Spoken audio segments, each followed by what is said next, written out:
graduated from Rowan University in the spring of 2022 with a sports communication and media degree. I got to actually call minor league baseball and G League basketball games while I was in school. And then I graduated, and as soon as I graduated, I went to NFL Films in Mount Laurel, New Jersey. And as much as I loved that experience, I miss putting on the headsets. I decided, you know what, talk is cheap. I have a laptop that's in my house, and so 21 months later, here we are, still on YouTube, calling games and building an incredible, loving community on here with the people that I call my Philly freaks with a capital P and a capital H. We go live for every single Phillies, Sixers, and Eagles game, and we do it like old school radio play-by-play style. I'm Jason Joseph, and this is Play-by-Play with JJ.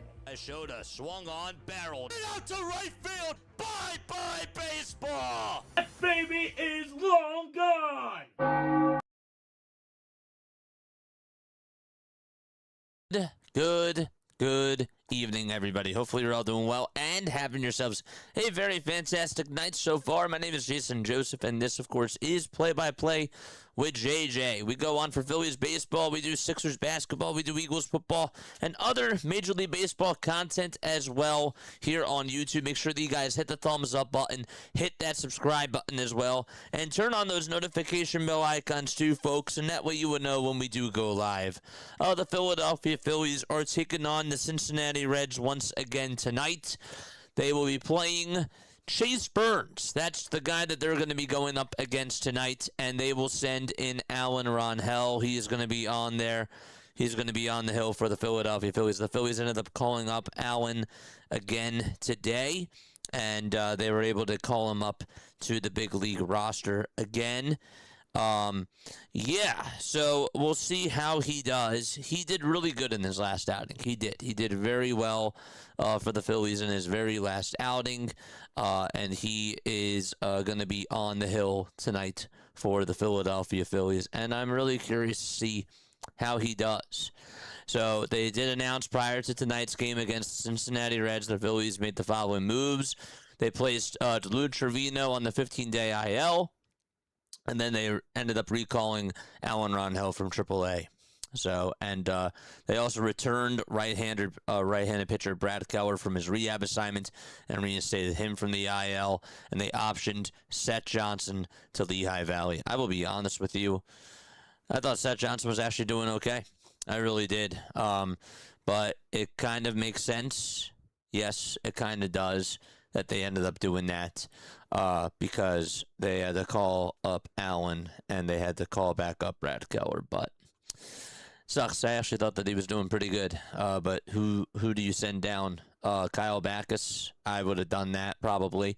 I just don't think that he has a spot here. I really don't. The only reason why he's still up in the big league club is because he's a lefty. That's it. Maybe I would have done that, but that's just me.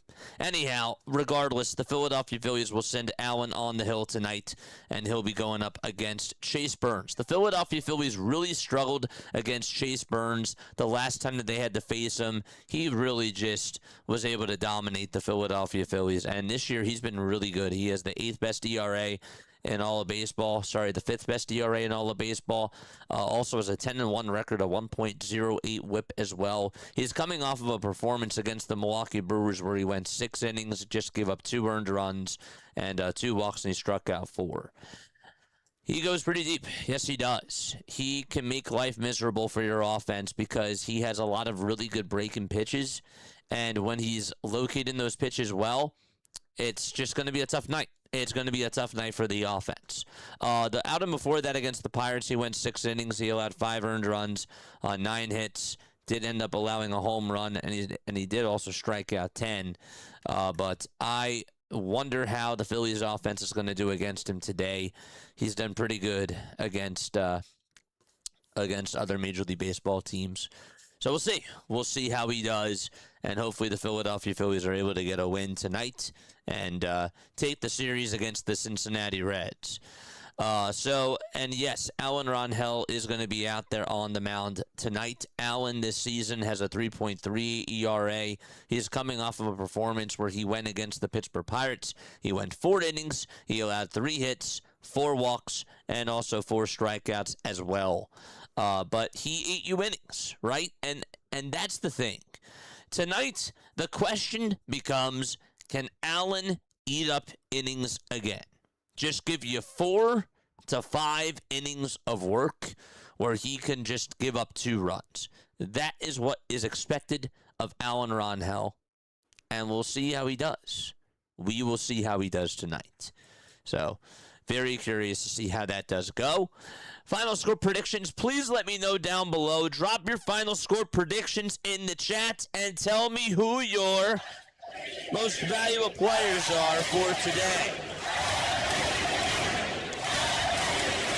That I would like to hear. Who are your MVPs?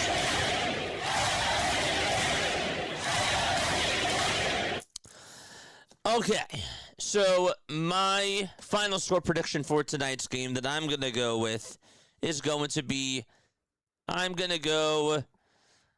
said that heading on into this game that I have the Reds winning this and I don't give the Phillies a chance, but you know what? I'm going to be nice. I'm going to be nice, especially after last night's win. It was a really good win by the Philadelphia Phillies. I'm going to say that they win this game by a score of 6-5. 6-5. Gonna have to try to get to Chase a little bit later. I mean, obviously the earlier the better, but I expect that early on he's going to be good. Early on he's going to be cruising. He's going to be mowing down those lineups, and he's going to go out there and be a wreck. Phillies got to take advantage, though. They've got to take advantage of the mistakes and capitalize on what he does throw. If he leaves one out over the middle of the plate, goodbye. See you later. Home run. Or just get a really good at-bat out of it. So, all right. So, yeah, 6-5 is my final score prediction. And then the MVPs for today. So, today, there is no Trey Turner. And we will get to the lineup in just a second. But Trey Turner is not playing today. And that's really the big thing. So that changes up a lot. Gabriel Rincones is out in right field. Crawford's in center. And Marsh is over in left field.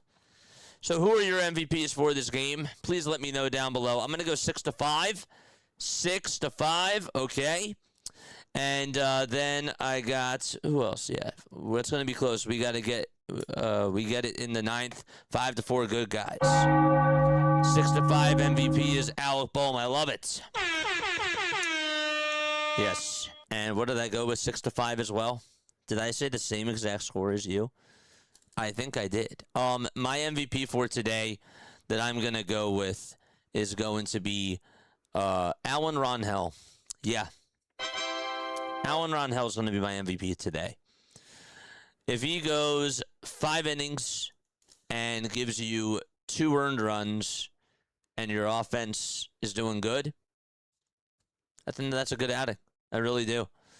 I really do. I think that it's going to be kept close, and then the Philadelphia Phillies are going to explode a little bit later on in this game. So that's why I have Allen as my MVP. So that's what I decided to go with for today. I got John says I got 5-2 Reds. Nice. Evening, everyone. Go Phillies. What's up, Haley? Good to see you on here. E says that we're going to get on the board early in the first inning. Good morning to you, my friend. Good to see you on here. Always good to see you, man. Yeah. More final score predictions, more MVPs. Dave says I got Harper as my MVP. Okay. Marsh. Marsh is going to get a few hits after a day off. Ooh, that's great. Craig! What's up, Craig? I'm going to predict the Phillies are going to win this, and it's going to be a final score of 4-3. I like how we have 1-run games. Okay, so I got 6-5, and John did get 5-2. But Pat got 6-5. Who else? Who else made the score prediction? Who else? Is that it? 5-4 says Colton. and 3-2. We all have like 1-run score predictions. That's really funny. Everybody's calling it close after yesterday's game. Yeah. For sure. All right, so let's do this. Okay, so first and foremost, let's get set. Let's put this up here, and let's make sure that we also have this up and running too. Where is the window capture? There it is. Just bear with me for 1 second, folks. I apologize. That's one. And that is two. Right here. Good. Okay. There we go. All right. So this is what today's lineup looks like for the Philadelphia Phillies. All right. So, again, Trey Turner is not in the starting lineup today. Bryce Harper instead is going to be batting leadoff. Kyle Schwarber is batting second. Brandon Marsh is batting third. And then you got Bryson Stott batting cleanup today. That is 4 lefties in a row. Wow. Didn't realize you could do that. 4 lefties in a row. Harper, Schwarber, Marsh, Stott. And then you got Bohm, Rinconis Jr., Crawford, and JT. So just 2 righties in this lineup today for the Philadelphia Phillies. Harper, Schwarber, Marsh, Stott, Bohm, Rinconis Jr., Crawford, JT, and Edmundo Sosa. By the way, that is 3 righties. I could not do the math correctly. But regardless, you got 6 lefties in this starting lineup. Yes, indeed, you do. For the Reds, it'll be Elliot De La Cruz batting leadoff. Sal Stewart is going to be batting second. J.J. Bleday is batting third. Eugenio Suarez is fourth. Spencer Steer is fifth. Noelvi Marte is sixth. And then you got Jose Trevino seventh. And then eighth is going to be Edwin Arroyo. And last but not least, batting in the 9th spot, it's TJ Friedl, who is playing out in center field. So again, for the Cincinnati Reds, their starting lineup is this. So you got Elliot De La Cruz batting leadoff. Sal Stewart is batting second. Batting third is J.J. Bleday. Fourth is Eugenio Suarez. And then fifth is Noelvi Marte. Jose Trevino is sixth. Jose Trevino is seventh. Edwin Arroyo is eighth. And last but not least, TJ Friedl is batting in the 9th spot. All right, here we go. Here we go. It's time for a toast. Get the offense going today. Take out Chase Burns. And do what you got to do to get a W against the Cincinnati team. And let's try to get one game within the Atlanta Braves. Cheers, L'chaim.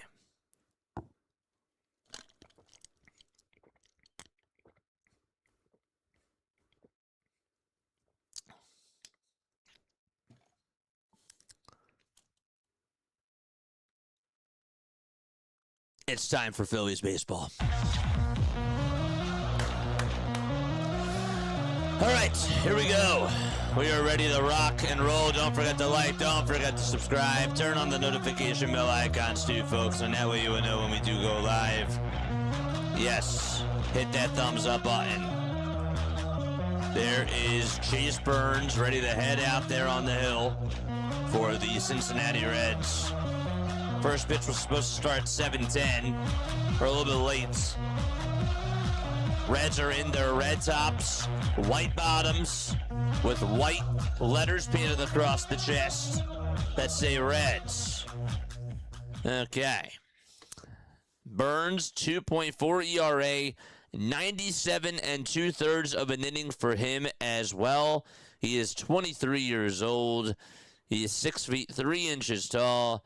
And so far this year, this will be his 18th game that he has started. He does have 116 strikeouts on the season and 31 walks as well. 94% four-seamer and slider. That's mainly what he does throw. So Bryce Harper will lead things off for the Philadelphia Phillies, and we should be ready to rock and roll. Love it. All right, so let's make sure that we get everything all situated. Yes, indeed. Nice. Nice.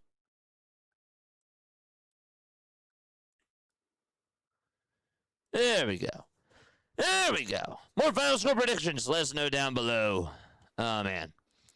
Good to see everybody on here. 61 likes already. That's good. Yes, let's go. All right. Who else do we got? We got JJ. Do you need a turkey sandwich? I'm good. I just had dinner tonight. I had a really nice dinner. But thank you so much. Appreciate you for being on here. It is so good to see you guys on here. Dallas, what's going on? I got 7-2, and the Phillies are going to win, and the Philly Fanatic is my MVP for today, says John. Good to see you on here, buddy. Here comes Bryce Harper, and Harper's first pitch that he takes is up high and inside for ball one. Don't forget, folks, after the game, we do a post-game show. It's always good to just be able to come on here, recap everything that happened, break it all down. 1-0 pitch, that's in there for a strike. I do a full coverage of Phillies games, pre-game, post-game, and in-game. We also do phone calls during the post-game show, too. The 1-1 pitch. And check swing, did he go? They say no. 2 balls, 1 strike.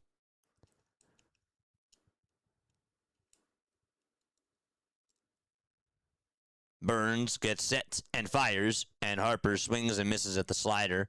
The count is now 2-2.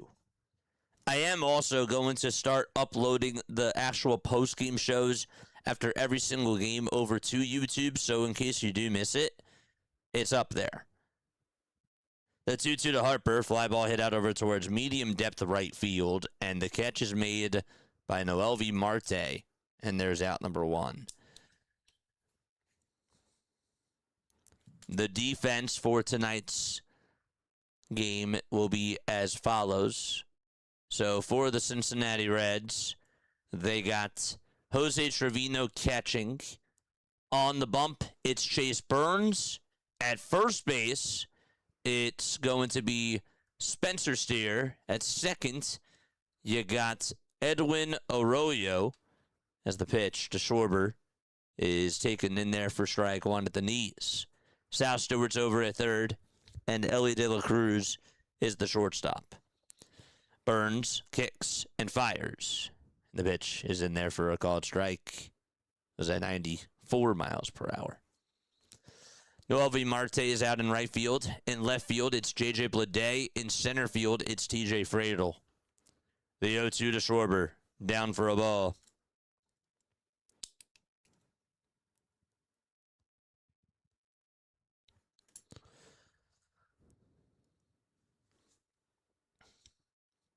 MVP is Sosa.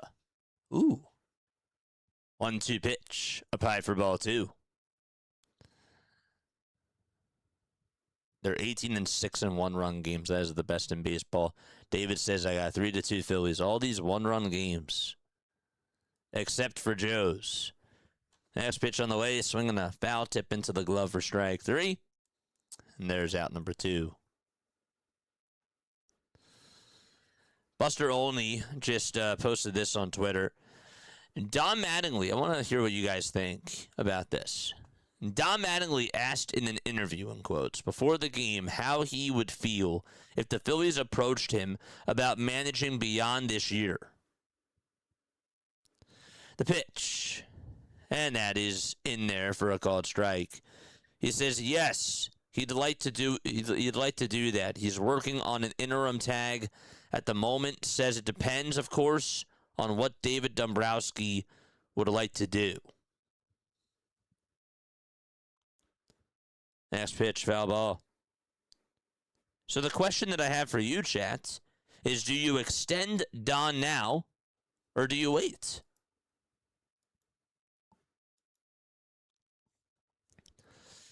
No balls, 2 strikes. That's to Brandon Marsh, hitting .305 on the season so far. The 0-2 pitch, and Marsh fouls one off. It goes on out of play. I got 8-4 Phillies. He's got my vote. Do it now. You would do it now? 0-2 to Marsh. Foul ball. And he stays alive.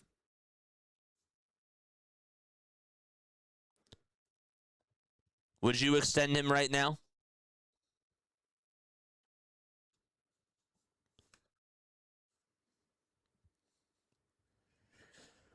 The ball's 2 strikes to Brandon Marsh.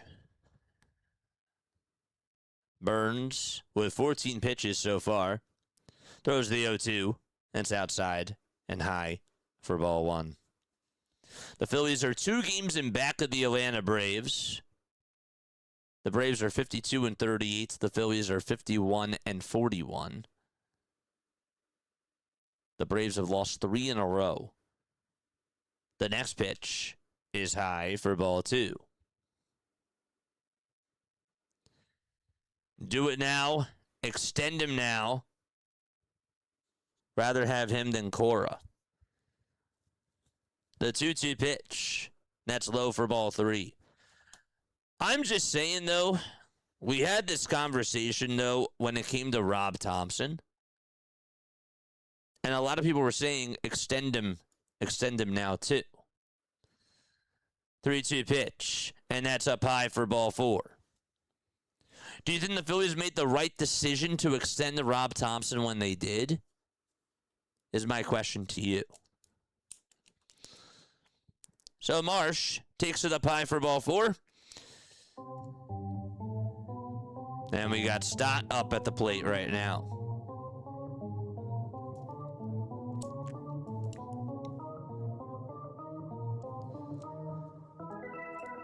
George! Here's the pitch to Bryson Stott. The pitch is a little bit high for a ball.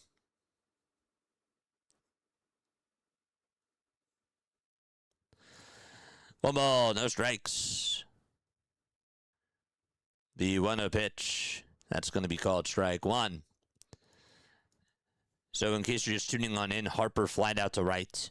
Schwarber struck out swinging, and Marsh just walked. One ball, 1 strike. Burns kicks and deals. The pitch is in there for strike 2. It's at 98 miles per hour. Alan Rangel is going to be pitching tonight. That's who is going to pitch. Charge, baby. Let's go. The 1-2 pitch. Line drive it out over towards left center field. The catch is made by Friedel. And the inning is over. We're going to go to the bottom of the first inning. All right, bottom of the first coming on up. The Cincinnati Reds will have Ellie De La Cruz, Sal Stewart, J.J. Bleday, Eugenio Suarez, Spencer Steer, Noel V. Marte, Jose Trevino, Edwin Arroyo, and T.J. Friedel, all in the starting lineup for Cincinnati. So, and they will be facing the guy that's on the hill, that is Alan Rangel. Alan this season has a 3.38 earned run average, 17 strikeouts as well, in 16 innings of work. This will be his 5th game that he has played in, and also, technically speaking, his 2nd start. Came back on June 22nd and pitched in 3 outings, and in those 3 outings, he's gone a total of 13 innings. He's allowed 5 earned runs on a total of 12 hits, and has only walked 6 batters. He has also struck out 4 in each of those 3 outings. So we'll see how he does today. Hopefully he can just eat up some innings and give the Phillies a chance to win this game. So we'll see. We shall see how he does. Yes, sir. It's really gonna be awesome.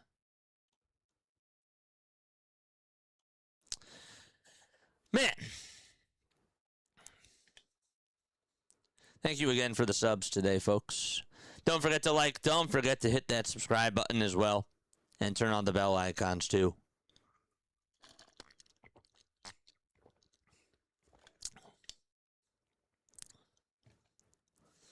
Ellie De La Cruz will lead off the bottom of the first.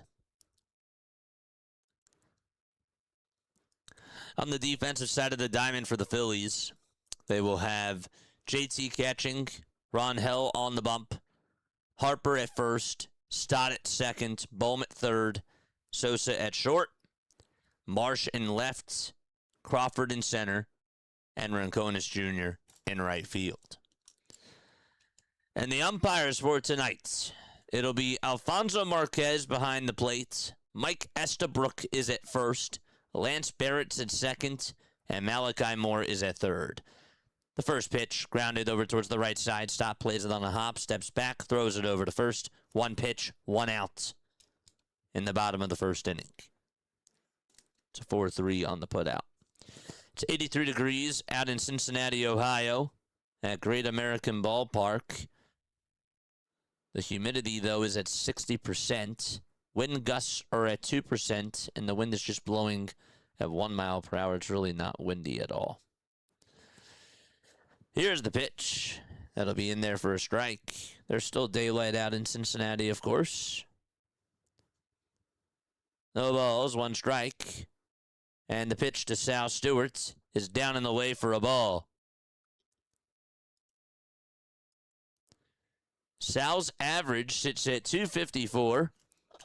He has 17 home runs.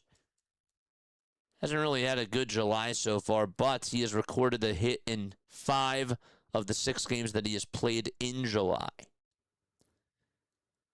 Next pitch, and now it's 2 balls, 1 strike. The 2-1 delivery, and Rangel misses with the curveball, a little bit down for ball 3.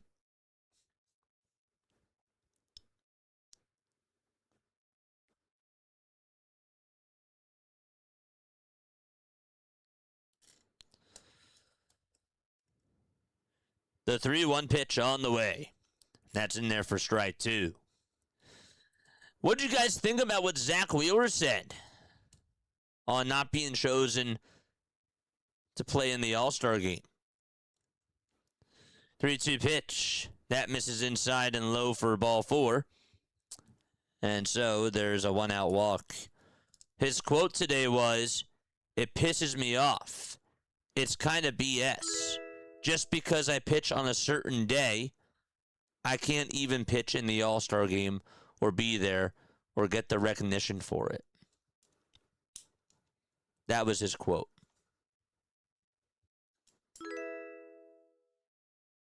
It was really posted last night. The pitch, down for a ball to J.J. Bleday.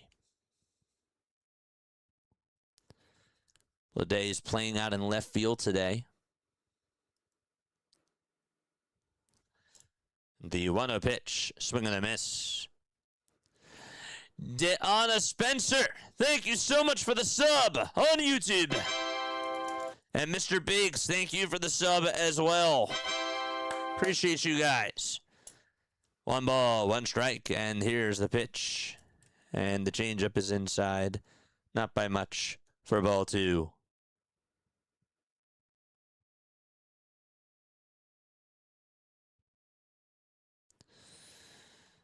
The 2-1 pitch, inside for ball 3. MLB messed up.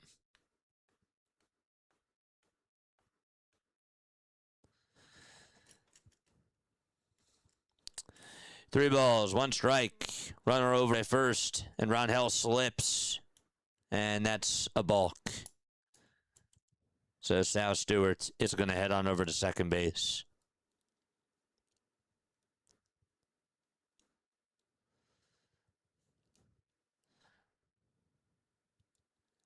Was winding up, or actually delivering from the stretch, and his back foot moved.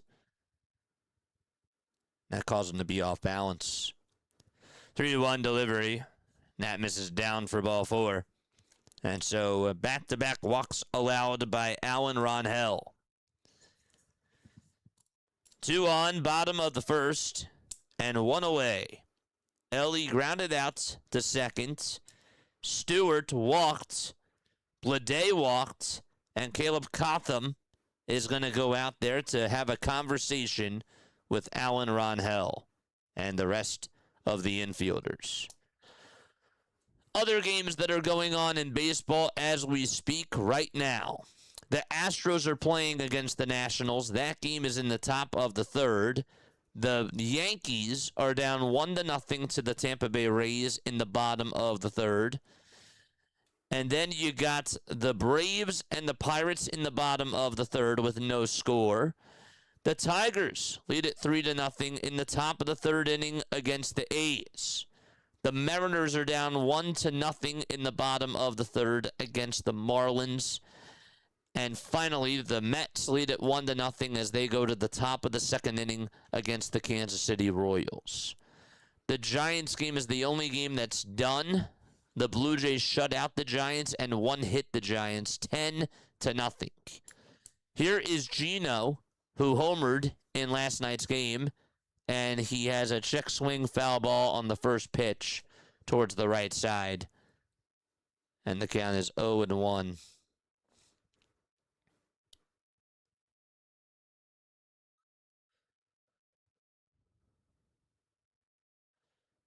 The 0-1 pitch. Check swing to go. No? Not going to challenge it? Really? That should have been a strike. I refuse to listen to the ESPN announcers. Much better commentary here. Thank you. I really appreciate that. The 1-1 pitch. And the slider is at the knees for strike 2.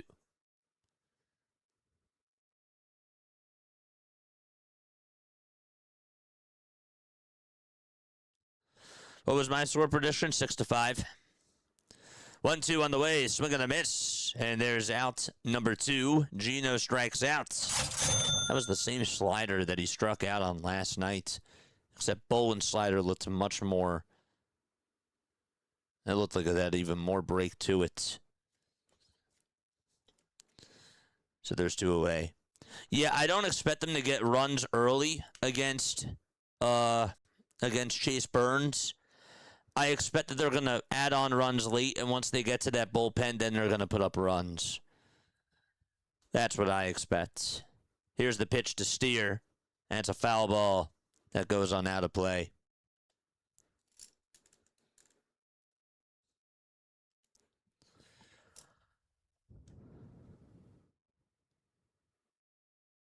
Cubs are also playing the Orioles. It's tied 1-1. That game is currently in the top of the 4th inning. The ball is 1 strike, 2 outs, bottom of the first, and 2 runners on. The 0-1 pitch. Swing and a miss. He went around. What's up, JJ? I am way late to the season, but haven't forgotten about you and the amazing broadcast you give us. Keep up the great work. Your friend, John Dasher. It is so good to see you on here, my friend. It is so good to see you on here, my friend. The 0-2 grounded over towards third base, and Bohm's just going to take it over to the bag himself, but it is ruled a foul ball. Hit right over towards that third base line.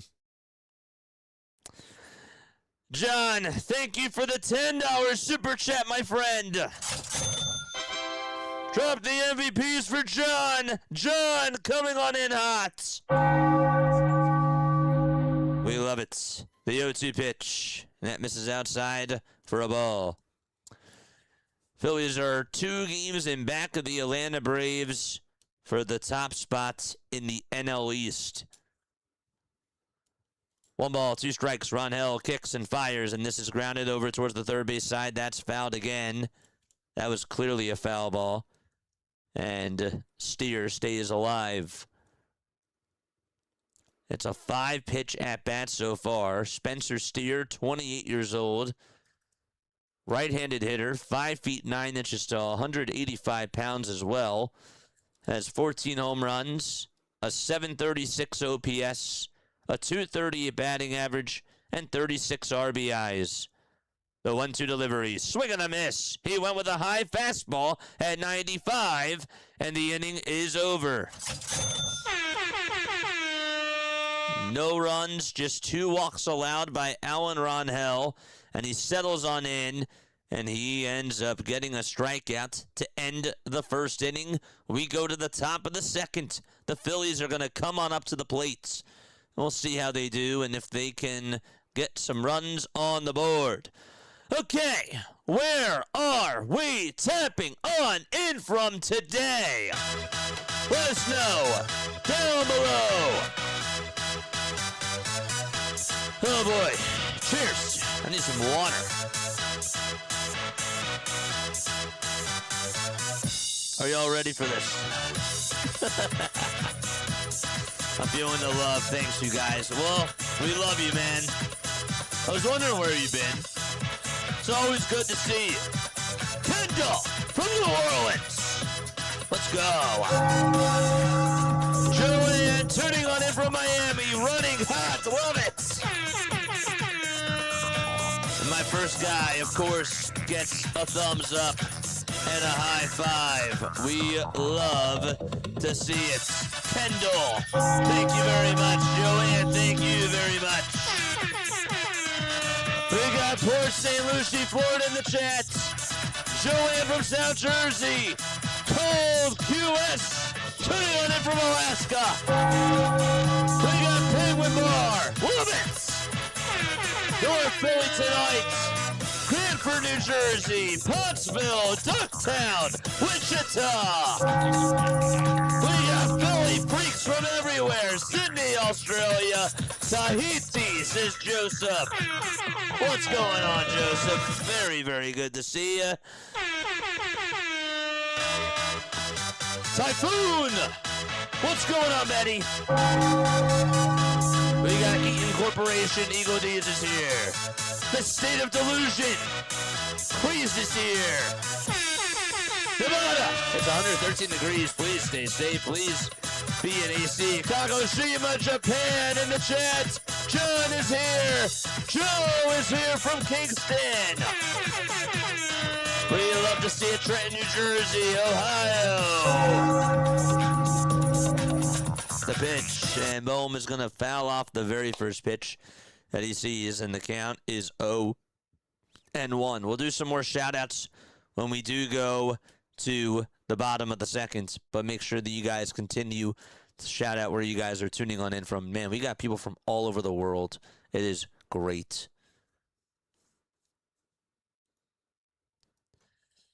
So, Bohm fouls off the first pitch.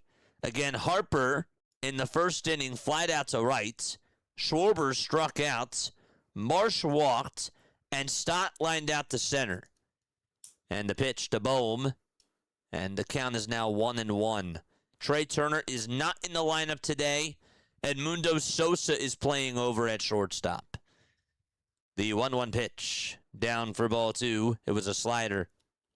And it was in the dirt. Hit that thumbs up button and hit that subscribe button as well. Phillies playing out at Great American Ballpark in Cincinnati, Ohio. In their gray tops, gray bottoms. Next pitch to Bohm, swing and a miss. Got the same slider that was thrown previously. That time he chased.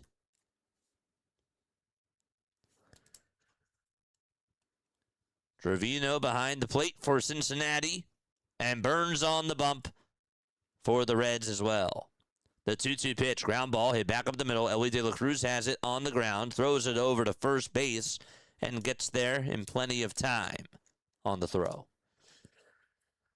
Ellie was playing over towards the shortstop position and had to maneuver over towards his left, go right behind the bag, shuffle his feet, play it on the ground, and make a sidearm throw over to first to get Bohm retired. If you did subscribe to the channel, comment who you are down below, and I will make sure that I shout you guys out. Gabriel Rincones Jr. is up to bat. He's a lefty for the Phillies, and he takes a pitch that's inside for ball 1 at 98. Rincones is 25 years old, And the 1-0 pitch. Line drive hit out over towards right field. That's going to go over the head of Marte. Bounce off the Kroger sign. And Gabriel Rincones Jr. gets on with a 1-out double.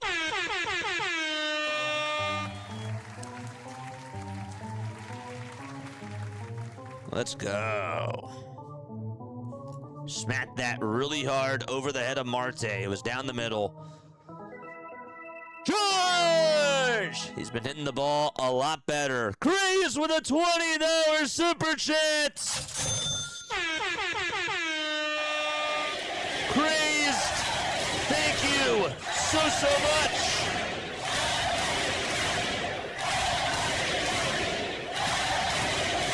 Here's Justin Crawford, the pitch. Ground ball down the first base line's a fair ball. Crawford is going to round second. He's going to head over to third. 1 run's going to score.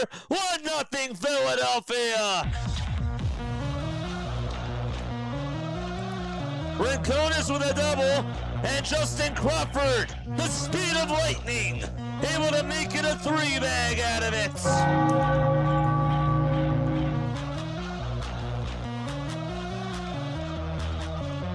He was flying all around those bases.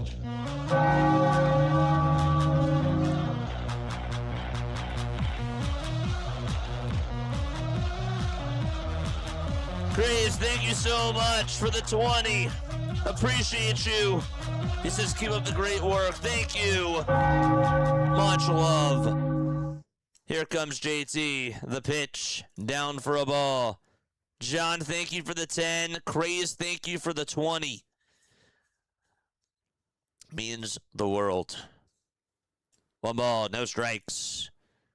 The 1-0 pitch to JT, and it's called strike 1. Let's go! George!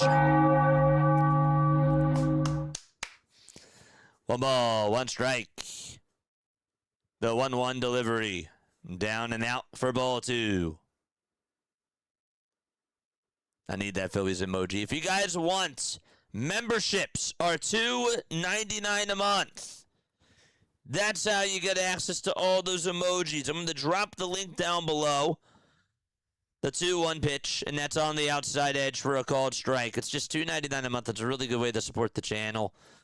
Figured, yeah, these emojis, they're so cool, man. They are so cool. There's the link right here. 2 balls, 2 strikes, the 2-2 pitch. And that's a called strike 3 on the outside corner. And there is out number 2.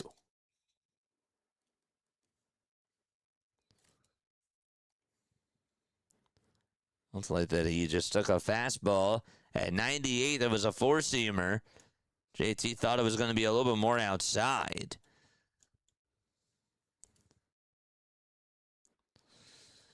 And now it's Edmundo Sosa's turn. Sosa is over at shortstop today. The pitch fouled off. And it's 0-1.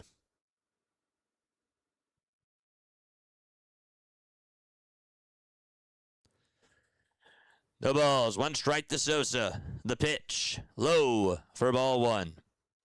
Well, I said that they weren't going to get... I actually didn't say that they weren't going to get any runs early, but I said that they're going to get a lot of their runs late. Let's go. The 1-1 to Sosa. Down in the way, it gets by the catcher, and Crawford's going to come home. Here's the throw to the plate. Safe is the call! What a dive by Justin Crawford! Getting a little bit dirty with it.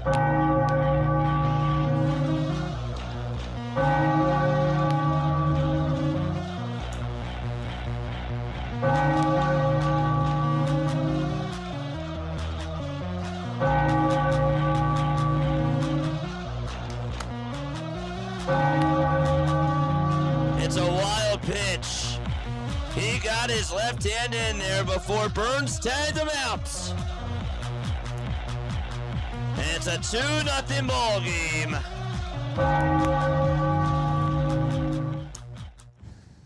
Let's go. The 2-1 pitch. Swing on the bouncer. It's a foul ball. Love that. That was pretty cool. His jersey got a lot of dirt on it. It's pretty good. 2 balls, 2 strikes. The 2-2 pitch to Sosa. And this is flied out over towards left center field. The catch is made. The inning is over. And the side is retired. But we go to the bottom of the second. The Phillies are up 2-0. Thanks to an RBI triple by Justin Crawford, who then scored on a wild pitch. And we go to the bottom of the second inning. Time to go to the bottom of the second. Let's go. Where else we tapping on in from? Where else are we? Let's go. I saw that we got Mount Laurel, New Jersey in the chat. Shout out to Mount Laurel, New Jersey. Where else we tapping on in from? Let's go.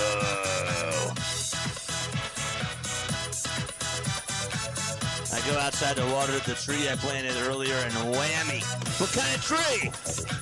What kind of tree are we talking about? Let's go, baby. Gotta get those runs. An RBI triple and a wild pitch. Justin Crawford doing damage. We love it. We got Philadelphia in the chat. What's up, Mark?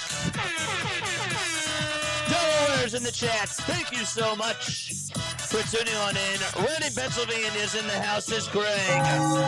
Let's go. High fives to all of you. Woo! JJ, I wanted to say congratulations on you guys trading PG for Jaylen Brown. Y'all fleeced those Celtics. Yes, we did. We got Bethlehem, Pennsylvania in the house. And again, good to see you on here, baby. Very, very good to see you. South Purgatory, I saw that. 7-1. What's going on, man? Harper, Pennsylvania, says Marty. Lawrenceville, Pennsylvania, says Marianne. Let's go. Awesome stuff. It's a money tree. Love it. I'll take a bathroom break and come back, and the Phillies are up 2-0. I was calling a game, and I came back, and the Phillies are up 2-0. It's funny. I like the trend. I do. That's cool, though. Wilkes-Barre, Pennsylvania. We got Steven tuning on in. All right. Here's the pitch, and this is popped foul and out of play. Oh, no. They're doing the mic'd up stuff again. Are you kidding me? They got Brandon Marsh mic'd up out in left field. Oh, come on. I forgot that they do this on ESPN. The pitch and the changeup is in there for a called strike. It's 0-2.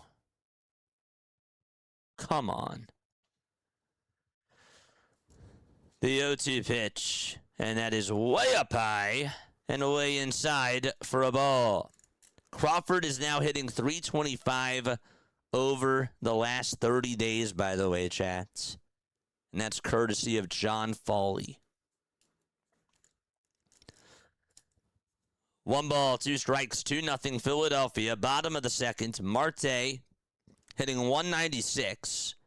And the 1-2 delivery, swing and a miss. Rangel gets him to strike out on a breaking pitch.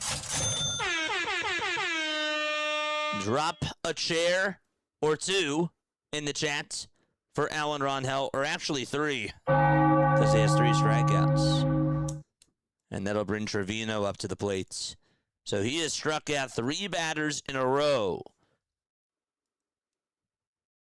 Trevino looks at strike 1 at 94 miles per hour at the knees.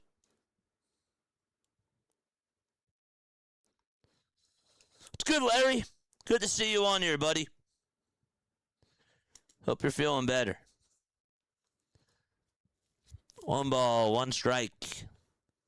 I remember the other day you weren't feeling so well. So I hope all is well. The 1-1 pitch. There's a line drive hit over towards the left field side, and that's a foul ball.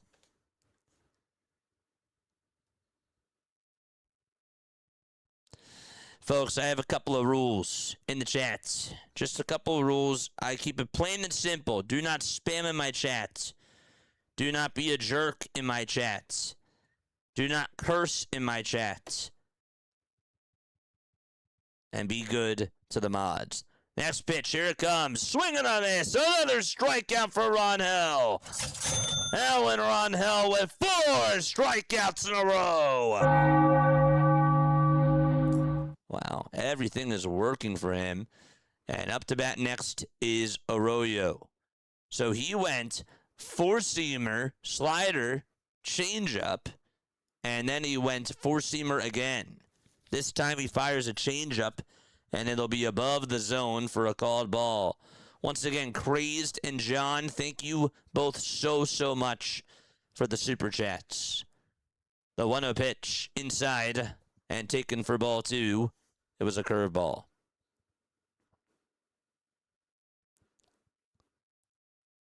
And also do not spoil the game either. The 2-0 pitch. That misses just barely inside for ball 3. I knew I was forgetting something. Thanks, Hardcore.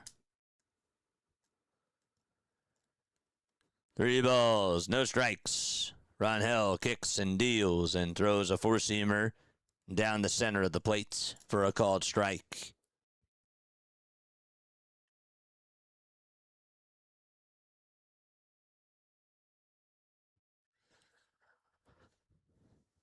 Two up, 2 down in the bottom of the second. Phillies again lead it 2-0 on an RBI triple by Justin Crawford and a wild pitch that would allow Crawford to score.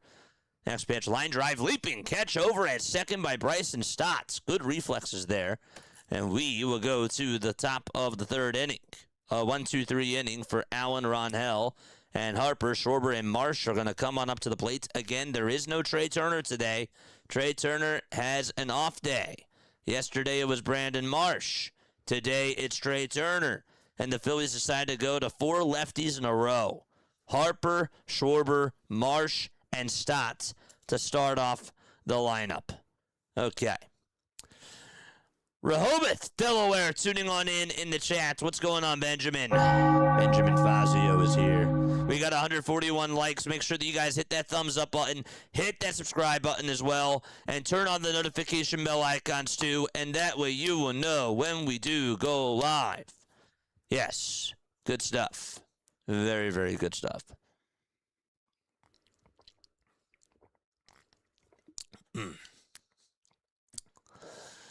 If any of you, by the way, are going to MLB All-Star Village this weekend, let me know. Let me know, because I am going to be at All-Star Village, and I would love to see you. I'd love to see you. I'm not going to be streaming on Saturday. I'm not going to be streaming on Saturday because I'm going to be at All-Star Village, and I'm going to be there the whole day. I am going to go to the draft. But yes, if you are going to the convention center in Philly, I will see you there on Saturday. If you are also going to the home run derby, hit me up about that too, because I will also be at the home run derby. I would just love to meet you guys. I would love to meet you guys. I'd love to get pics with you all. I'd love to be able to meet people in person. I would love to be able to meet my Philly freaks. If you're going, though, please email me. Yes, and let me know. Obviously, I don't want to know specific information on here. So email me, jasonjosephonair@gmail.com. We'll be at All-Star Village on Saturday. I might be going again on Tuesday. I don't want to make any promises. I probably will. I probably might go back. I probably might, knowing me. But on Saturday, we will be at All-Star Village, and on Monday, we will be at the Home Run Derby. So if you guys are going, hit me up, email me, and let me know, please, so that way we can meet up. The pitch, that's taken down for a ball to Bryce Harper. 2-0 Phillies, top of the 3rd. 1-0 pitch to Bryce Harper, and this is lined over towards shortstop on the ground, and the throw to first is in plenty of time for out number 1. Nice. Made Trout an honorary Eagle. Nice.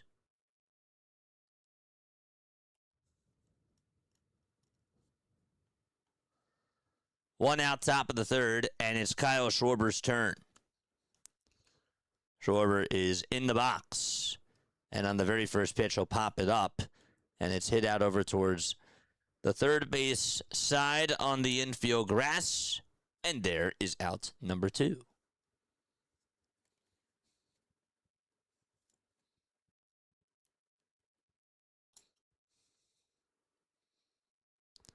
I miss going to live games at CBP. Watching baseball live is so awesome. Oh, yes, it is.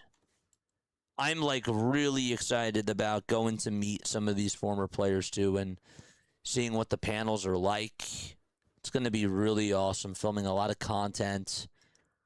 The pitch is up high for a ball. It's going to be so cool.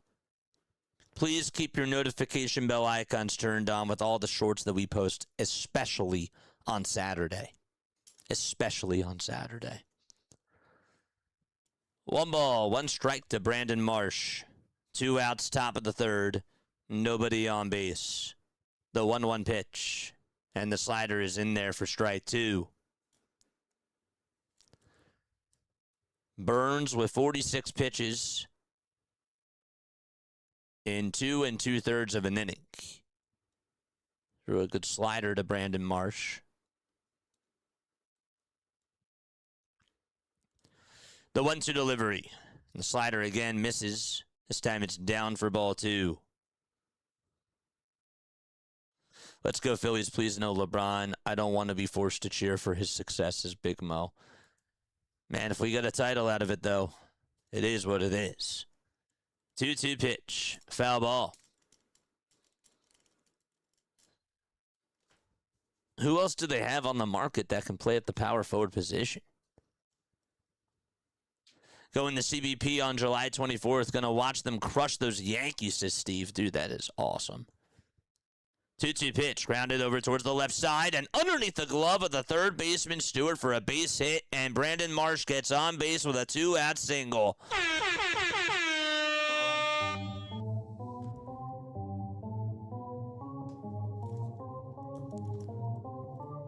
Put it in a good spot. Take some pictures. Yes, absolutely. Charge! A lot of content. We are going to be taking some shorts for sure. I will try to get some pics as well. Look what you caught. Nice. The pitch. And that's down for a ball to Bryson Stott.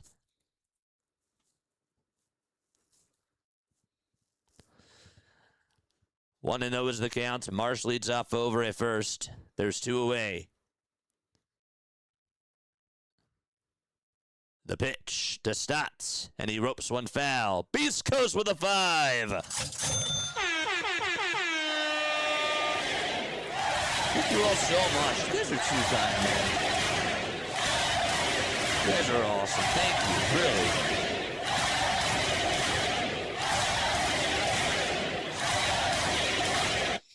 One ball, 1 strike. Top of the third, a runner over at first. There's 2 away. And here's the 1-1 delivery to Stott. Swing and a miss. The slider was in the dirt. Burns does have one of the best sliders in the National League. When that thing is on, it's electricity.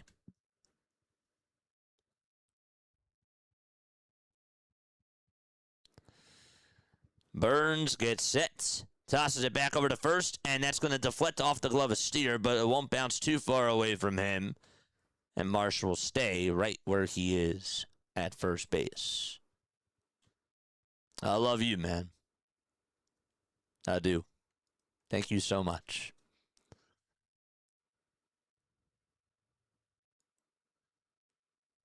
That's true, Pat. That's a good point. That's a great point. 1-2 delivery, and Stott flies one out over towards deep right center field. This ball is going to go back towards the track, and a catch made at the wall by TJ Fradel. He leaped up, he caught it right on the track, slammed into the Toyota sign, and he stands up, gets a little bit of assist from Noelvi Marte as well, and the inning is over.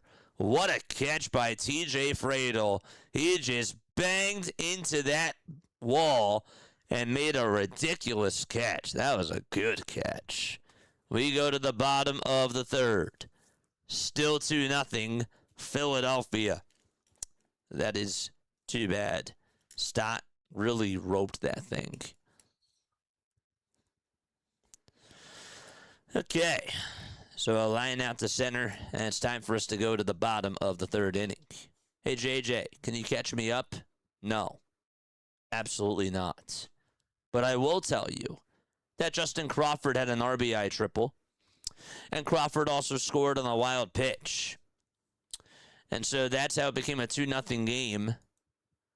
Alan Rangel, though, has gone 2 innings. He's allowed 2 walks. Both of those walks were in the first, by the way. And then he struck out 4 batters in a row. And he's going to pitch in the top of the third. Burns so far 3 innings, 2 earned runs, 3 hits, 1 walk, and 2 strikeouts. And that's what's been going on in this game so far. No. Tip of the cap on that catch. Dude, that was a nice catch. It was a really nice catch.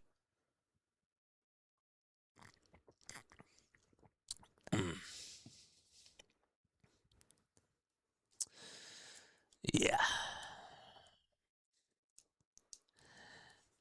I'm like looking at the standings now, chat. I am looking at these standings right now. It is hard for me to believe that the New York Yankees are 4 games in back of the Tampa Bay Rays in that American League. They were cruising to start off the season, it felt like. And they are just sliding downwards. The Mariners are like 2 games over 500, and they're winning their division. The White Sox are just 4 games over 500, and they're winning their division. And then you look at the NL, the National League. The Braves are 14 games over 500. The Brewers are 15 games over. They're actually 25 games over 500. And then you got the Dodgers, who are 27 games over 500. Here's the pitch. Fly ball hit out over towards center field. The catch is made, and there is out number 1. And so Friedel flies out to center, and 1 away.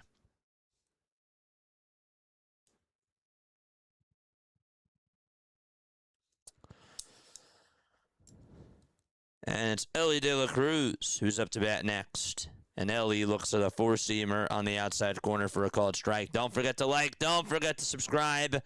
Yes, our goal is to try to get to 500 likes again. The 0-1 delivery. Down and away for a ball. Went to the changeup. Alan Rangel, 38 pitches.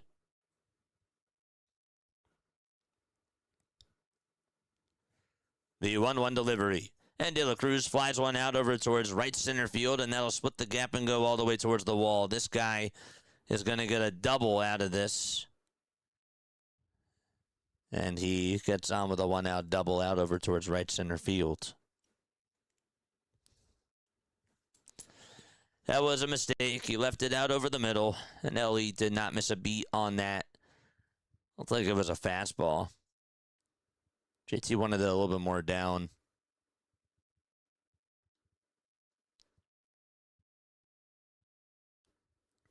It's actually supposed to be a changeup. That's what they said.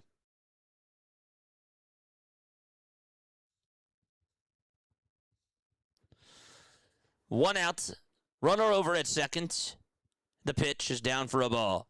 My issue with LeBron coming is all we will hear is LeBron won another ring, not the Sixers won a ring. National media can say all that they want, Big Mo, and I hear you. I do. I think that that's fair. The 1-0 is down for ball 2. But at the end of the day, what really matters more? The national media saying one narrative or us just getting our championship? It's a win-win. If that's the reason why that's the only reason why, then I'll still sign up for it, of course. 2-0 pitch, and that's taken down for ball 3.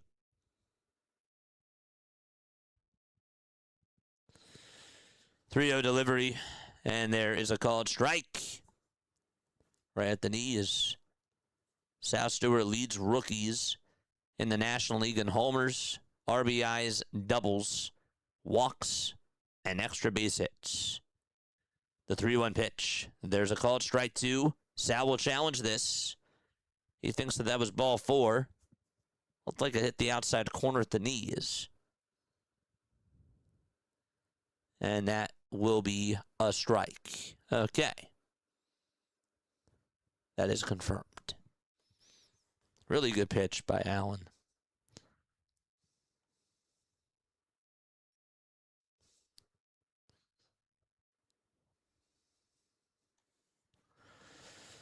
Three balls, 2 strikes. 1 out, bottom of the 3rd. Rangel gets set at the Phillies letters. Looks back at second, now bats at the plate, and the 3-2 delivery is flied out over towards deep right field. That ball's going back towards the track, and that ball is gone. And Sal Stewart gets a pitch right down Broad Street, goes the opposite way with it, and just like that, within the blink of an eye, we're tied.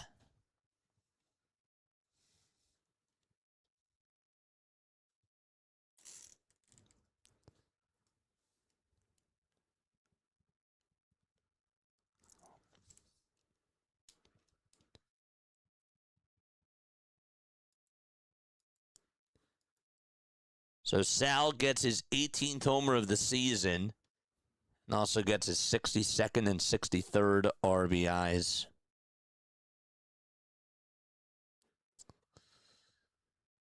Wow. I guess that's what he gets for being wrong on the ABS challenge.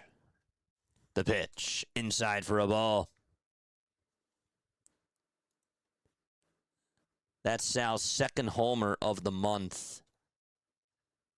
The pitch, fouled away by J.J. Bleday. And it's 1 ball and 1 strike. The pitch that he homered, that he ended up homering on, the pitch ended up being a 4-seamer that was right down the middle. Next pitch, fly ball hit out over towards right field. Ronconis Jr.'s there, and he will make the catch for the 2nd out of the inning.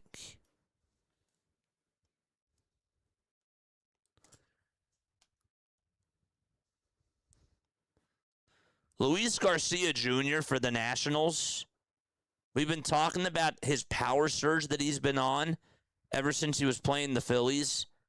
He now has 20 home runs. The pitch. That's in there for a called strike.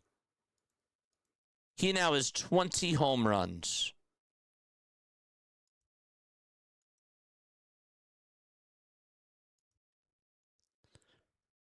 That's the most of his career. It's now 1 ball and 1 strike.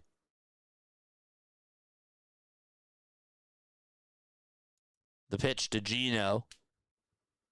And the the fastball, it was a 4-seamer, is in there for strike 2.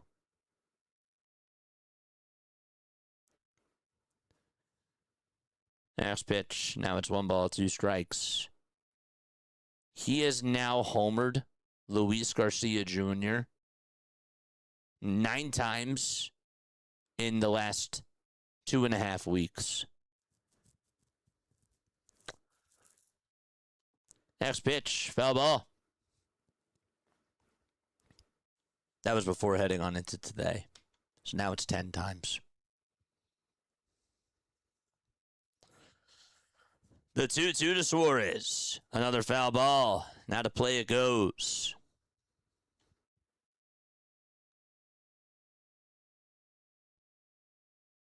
You're fine. I don't know yet. Probably not, because I got a lot of stuff to do for All-Star Village and for the Home Run Derby, so I'm going to try to take it a little bit easy this week with the content because we got a lot of stuff planned and a lot of stuff still to plan for All-Star Village. 2 balls, 2 strikes. The 2-2 pitch to Suarez, and that's a foul ball. So I'm probably not going to be doing like many other like non-Phillies games this week.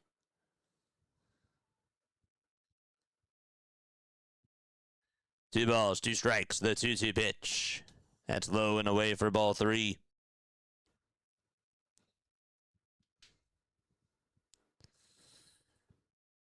Phillies slack hard at the international market. It's not appealing to them, really? Huh.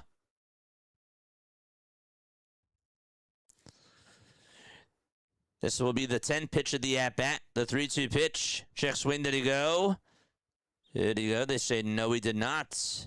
And Eugenio Suarez will get on base with a 2-out walk.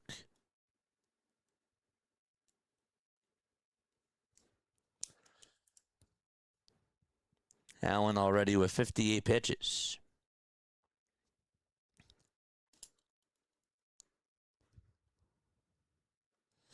Been to dozens of baseball games over the years. Never been on an MLB field. My daughters went to see Noah Khan at CBP. Sat on chairs in right field. That's not fair. Noah Khan. Wow. Yeah, getting to be on a baseball field, it is really cool. A Major League Baseball field is awesome. 2 outs, a runner over at first base in the bottom of the 3rd.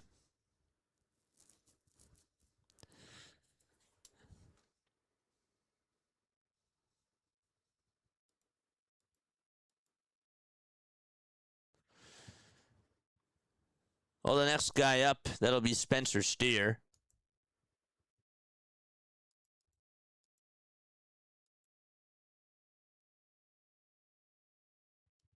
Pitch number 1, outside for a ball.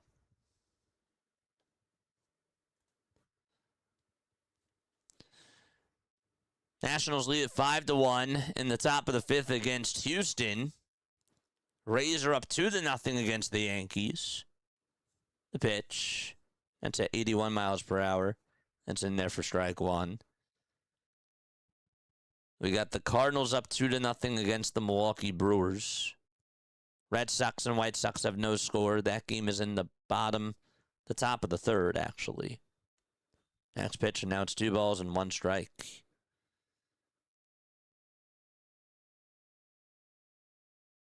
Braves and Pirates are scoreless. That game is in the bottom of the 6th. The 2-1 delivery. In there for strike 2. Right at the knees. 62 pitches. And the Marlins lead it 2-0 against the Seattle Mariners. The Marlins are still right behind the Phillies. They're getting close, too. Next pitch on the way, foul ball. These division races are getting pretty tight. 2 balls, 2 strikes. And the 2-2 pitch. And a called strike 3. In there, it was a curveball. And that means it is now time for us to go to the top of the 4th inning. All right, so 2 runs on a 2-run opposite field homer by Sal Stewart. And we go to the 4th inning. It is now time for On This Day in Philadelphia Phillies history. As what we like to do when we go to the 4th inning is we like to give you facts that have occurred on this day in the Philadelphia Phillies franchise history. Again, of course, presented by Broad and Pattison. They post this on their site. They do an awesome job. Huge shout out to them. They are fantastic. Make sure that you guys go check them out. It happened on this day, July 8th of 2026. In 1953, on this day, Robin Roberts. Actually, wait, I'm so sorry. This is the wrong day. Here we go. Okay, that's for tomorrow. That is for tomorrow. Okay. Today is July 8th. On this day in 1898, Red Donahue threw the second no-hitter in Phillies history. It was a 5-0 victory over Boston. They shut them out. He walked 2, and 2 Boston batters reached on errors. Ed Delahanty went 3 for 4, and he had 2 stolen bases. In 1924, on this day, the Phillies played a 26-inning doubleheader against Cincinnati without making an error. They won the first game. The score of that was 3-1 in the 10th inning, but dropped the second game, which lasted 16. 6 Phillies players played every inning of both games. That's pretty cool. In 1934, on this day, a man named Ewell Moore, the only member of the Chickasaw Nation to appear in the major leagues, pitched the Phillies to a 5-3 victory, and he did it in his major league debut. In 1952, on this day, at the All-Star game in Philadelphia, Kurt Simmons, Phillies pitcher, gets the start in what ends up being a 3-2 NL victory. The game was, though, shortened to 5 innings, and that, of course, was because of rain. Here's the pitch, and that is taken for a ball. Al Bohm is up to bat. The 1-0 pitch, and the slider is fouled away. We'll do some more when we go to the bottom of the 4th. Folks, don't forget to like, don't forget to subscribe, and turn on the notification bell icons too, and that way you will know when we do go live. The 1-1 pitch, up high for ball 2. Went to the fastball there. Still got 431 of you that have still been tuning on in. We appreciate that very, very much. We're at 183 on the likes. Let's go. Keep smashing that thumbs up button, baby. The 2-1 pitch. Here it comes. And it's in there for strike 2 at 97 miles per hour. 11,420 subs. It's a nice number. It's pretty cool. It's awesome. 2 balls, 2 strikes. The 2-2 pitch. Up high for ball 3. That was a 4-seamer that was way above the zone. And the count is 3-2.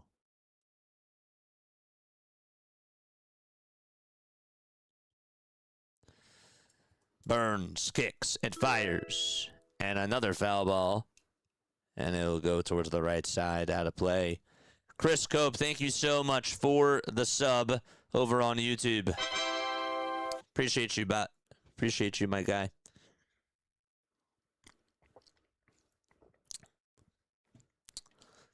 The 3-2 pitch, up high again for ball 4. And Bohm gets on with a leadoff walk to start off the top of the 4th inning. And it'll be up to bat next. It is Gabriel Rincones Jr. Get that lead back. Let's go.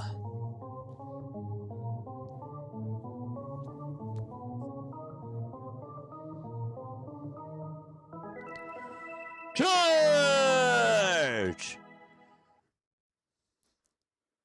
Runner over at first, and the pitch to Gabriel, foul ball. Zach Wheeler last night was absolutely phenomenal for the Phillies. He went 7 innings. He struck out 14 batters and just gave up 1 earned run. No balls, 1 strike. The 0-1 pitch on the way, swing and a miss.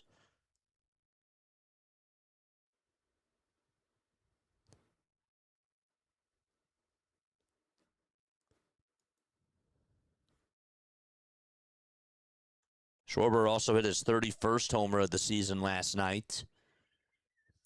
The 0-2 delivery, down and inside for ball 1.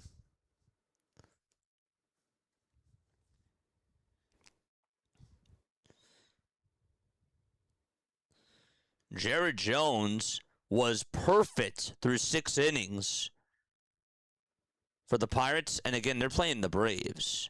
And then the Pirates bullpen apparently has not done well. The pitch on the way, grounded over towards second base, and the tag to second, there's one. And the throw over to first, there's two. And Arroyo turns a double play. It's a 4-3 double play. And there's nobody on. Scooped it up, took it right over to the bag, and made a nice throw over to first. Also a really good play there by Steer over at first base, because he had to sort of lunge over towards that baseball and catch it towards his right side. And he did. Here comes Justin Crawford, 1-for-1 with a triple, and he takes the pitch high for a ball. Jared Jones threw 6 perfect innings and then just got taken out because of his pitch count.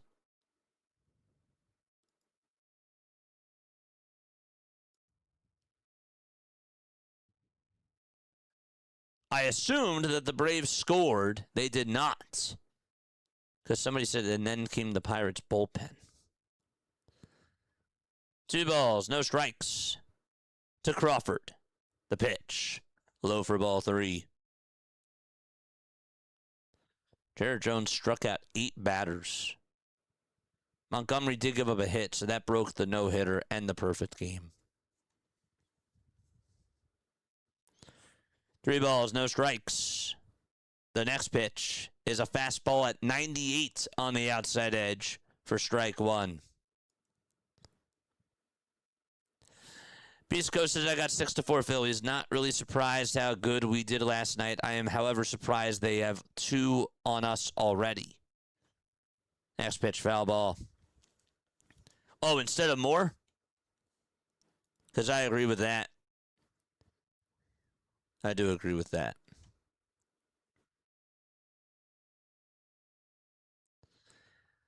Three balls, 2 strikes. Burns kicks and fires, and it's high again for ball 4. That's the second walk allowed in the inning, and JT Realmuto will come on up.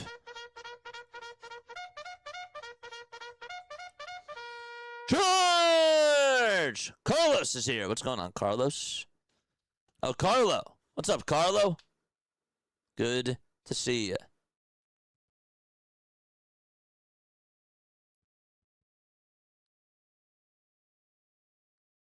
The pitch is outside for a ball. Here's the throw to second, and Crawford dives in there safely. Crawford on the bases. Do an excellent job. So there's 2 outs. Got some dirt in his belt. Oh, no. In between the belt and the jersey. Yeah. It's definitely going to need to wash that one up tonight. 1 ball, no strikes. JT is in the batter's box. And the 1-0 delivery. Foul ball. 97 miles per hour down the hatch. And he gets a piece of it.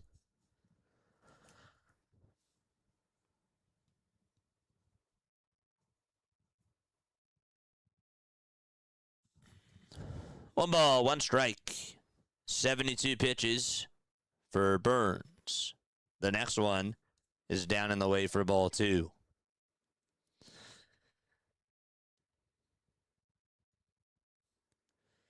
Folks, just wanted to make sure that I mentioned this too. Every Wednesday, whenever we do get P.O. Box gifts, we do P.O. Box openings. So make sure if you guys want to send in stuff to the mail, if you're like JJ, I think that you should have this, or I think that this would be like really cool, or I wanted to just write you a letter. Just let you know like how much you mean to me. I love that. I love that. I love those types of stuff.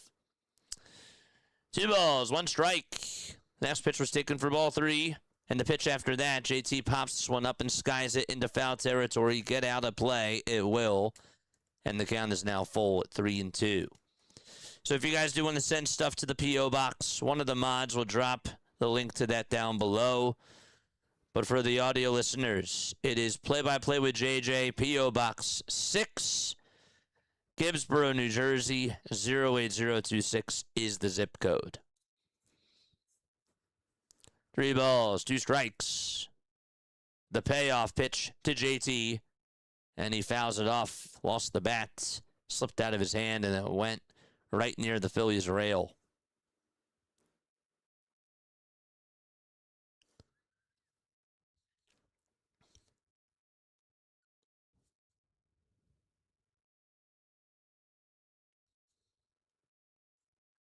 There we go.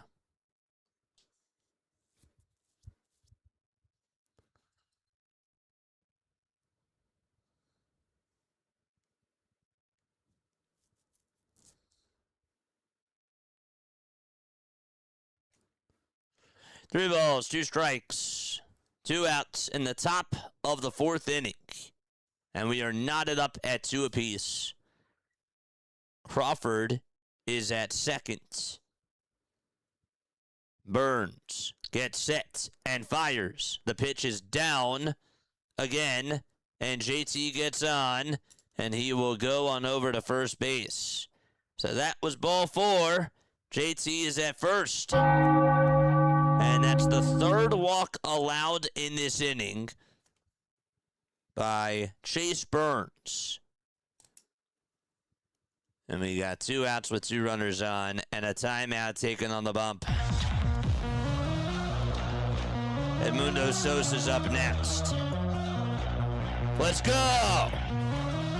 My freaks! How are we doing?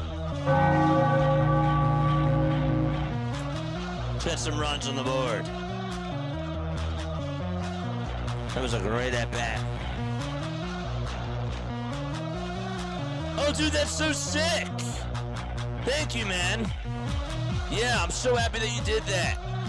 Thank you.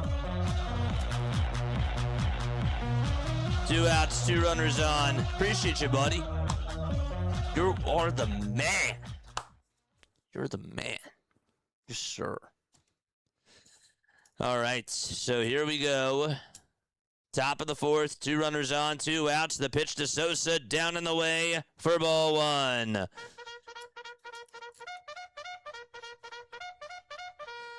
Charge!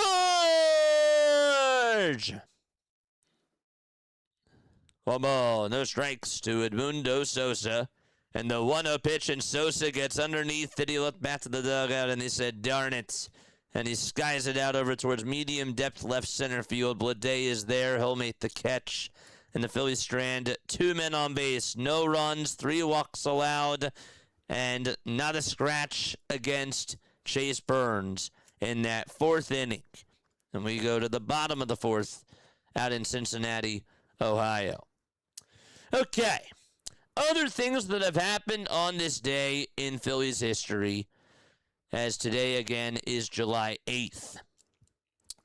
Phillies pitcher in 1947, Schoolboy Rowe, was the last player on the National League bench in the 1947 All-Star Game.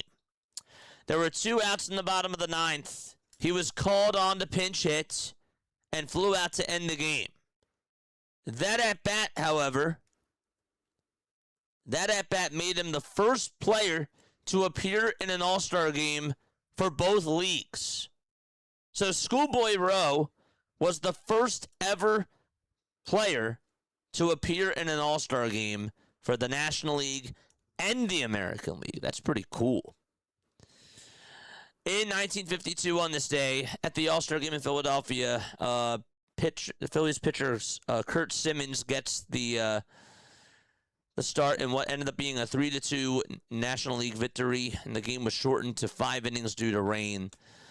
Speaking of rain, in 2007 on this day, there was a rain delay in Colorado. A strong wind picks up the infield tarp while the grounds crew is in the process of putting it down, endangering several members of the crew. The entire Phillies bench and several umpires go out to assist the crew in getting the tarp under control. And the game eventually resumed. The Phillies did win 8-4, and they had 4 homers in that game against the Colorado Rockies. I don't know if you guys remember that game. I kind of do, now that I think about it. I remember that tarp was blowing. Yeah, I remember that now. I do. That happened on this day, July 8th in 2007. In 2011, also, Juan Perez struck out the side on 9 pitches in the 10th inning of a 3-2 victory over Atlanta. Picked up the win, and he was the first pitcher to record a 9-pitch, 3-strikeout inning in extra innings since 1923. It's a really cool feat. The pitch, here it comes. It's in there for a strike. Noelvi Marte is up, and the 0-1 from Alan Rangel is fouled off towards the right side and out of play.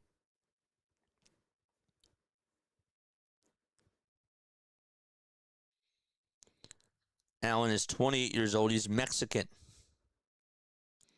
Signed with the Braves as an international free agent in 2014 and made his major league debut last year with the Phillies. Next pitch, fly ball hit out over towards deep left field. Marsh goes back towards the track, looks up, and that ball is gone. Noelvi Marte gives the Cincinnati Reds a 3-2 lead here in the bottom of the 4th inning. That ball just kept carrying, and it just went out of the yard.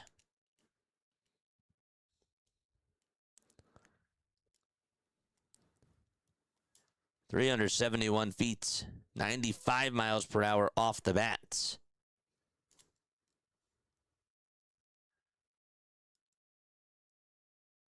And for Noelvi, that's his 6th homer of the season. Jeez.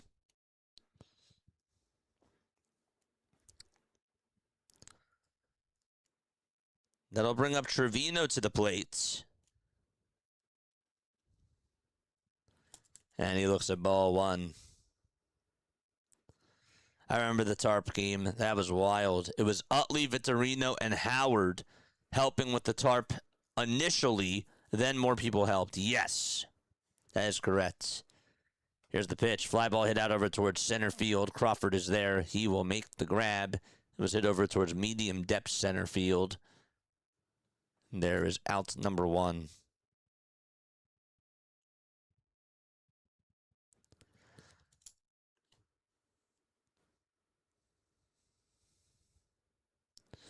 Mattingly is going to make a move, and that is going to do it for Alan Rangel. Wow.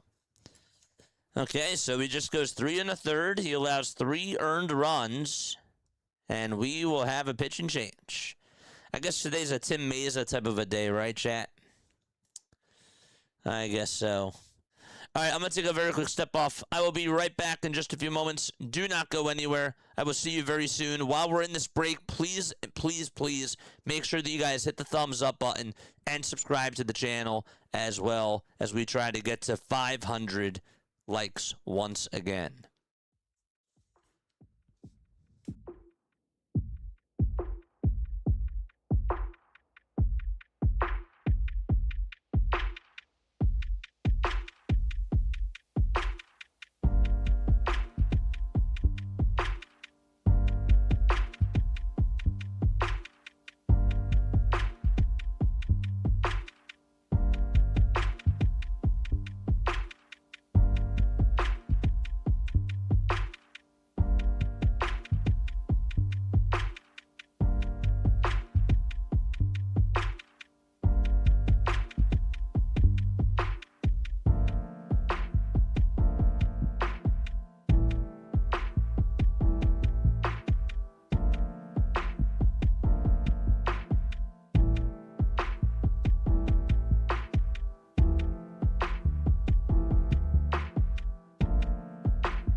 Well, Tanner Banks is now going to pitch for the Philadelphia Phillies, a 5.97 ERA. And he will be facing Arroyo. First pitch was fouled off of his foot. No balls, one strike. The 0-1 pitch. Swing and a miss. Good slider thrown by Tanner Banks.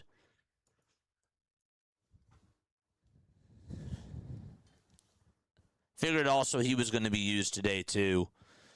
This is a good game for him to just be able to see what he has. This is like a get back on track game. Please, Tanner Banks. 5.97 ERA, 32 strikeouts. He's given up a run in 3 of his last 5 outings as a reliever. The 0-2 delivery. Fouled off. We'll do it again. Rangel looking like Nola. Are they both related because they both stink? Well, Nola wasn't paid to do that. The 0-2 pitch. That's inside and low for a ball. What's worse is that nobody's hitting, says Dr. MP. Yeah, they're not driving in runs right now, and I kind of expected that. I did. I said that Chase Burns is probably going to go like 6 innings. I expect them to get some more runs off of him. We'll see. The pitch, line drive, base it out to right field. Rincones bobbles it. Oh, no. And it's going to go all the way towards the wall. And so here we go. A runner over at third base. Gabriel Rincones Jr. makes a bad mistake out in right field.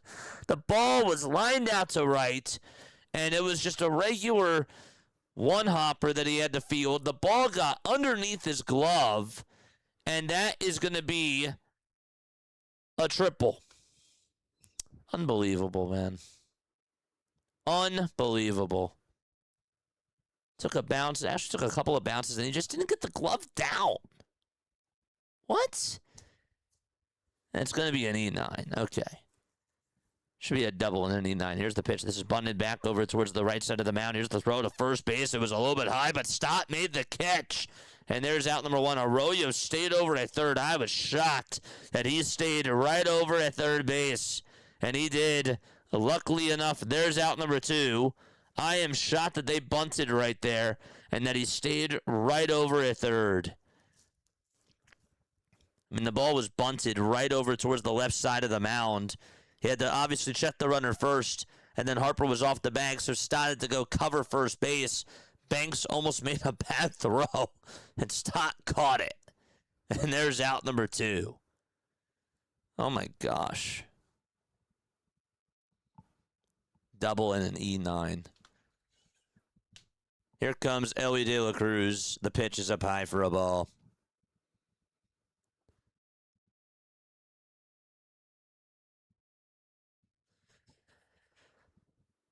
That was TJ Fradel that bunted that ball. Elly is up. The pitch. And it's in there for a strike. Alan Rangel's final line for today. 3 1/3, 3 hits, 3 earned runs, 3 walks, and 5 strikeouts on 69 pitches. The 1-1 pitch, fly ball hit out over towards deep right field, and that ball is gone. Elly De La Cruz goes the opposite way, and Tanner Banks throws another one down the middle. And now it's a 5-2 game. Elly gets his 14th homer of the season. This is awful. Go get another arm, please. Elly De La Cruz makes it a 5-2 ball game.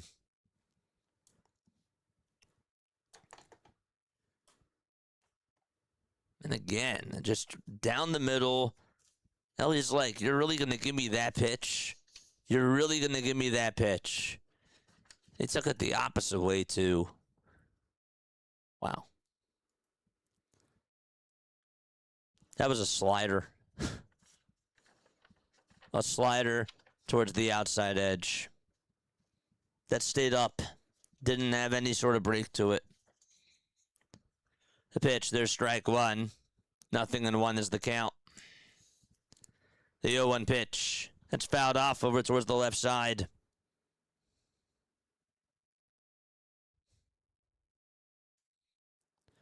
I honestly don't really understand why Allen didn't pitch to a couple more batters, but that's not why, again, that they're down.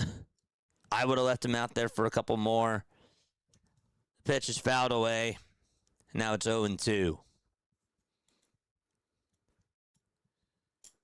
Tanner Banks has just been so bad.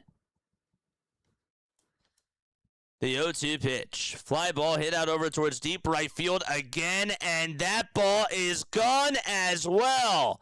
Sal Stewart gets his second home run of the day.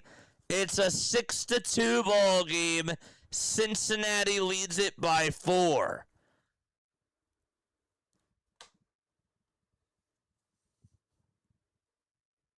Wow.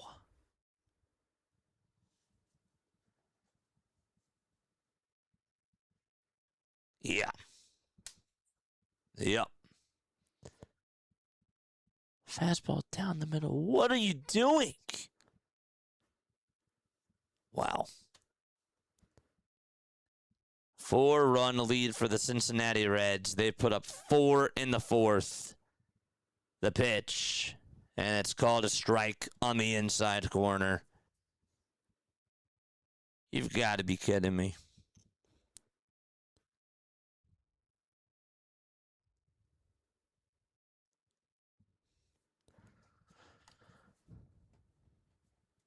Again, just drove it the opposite way. Hit it into about the 3rd row or so. The 1-1 is not even close. It is off the plate and way outside for ball 2. Just have Stubbs pitch. Just have Stubbs pitch. Says Dr. MP. The pitch. There's another fly ball. This one's hit out to deep right center field. Please make it stop. It's gone again. 3 homers in a row off of Tanner Banks. It's a 7-2 game. You have got to be kidding me. Oh my gosh. JJ Bleday, Sal Stewart, and Ellie De La Cruz. 3 in a row. Homer. And Don Mattingly says, goodbye, you're done.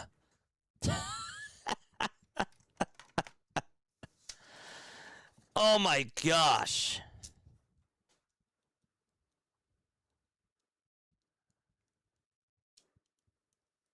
And that is going to do it for Tanner Banks. Just gets 1 out, allows 3 homers in a row, and that's it.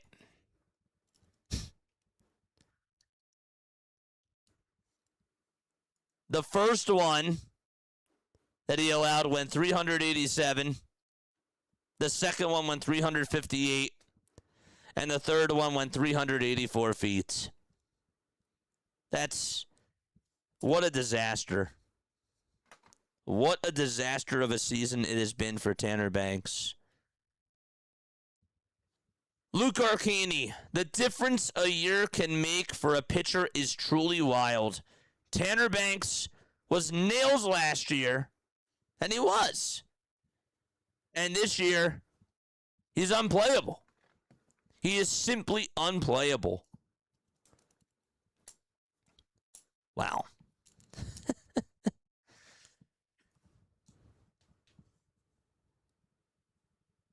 JJ doesn't have to go to the home run derby. He's watching it right now. It's a good one. That's a good one. That is crazy. I mean, these pitches are just so bad. They're flat.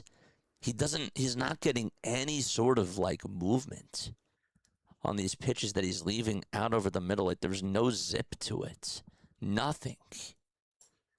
Last year you could rely on him to go to pitch for you in like the 7th inning, and he could get like, maybe allow like a hit or so and get you a couple of strikeouts. This year he's just, yeah. Yep. Crazy. Got to get some more arms in that bullpen.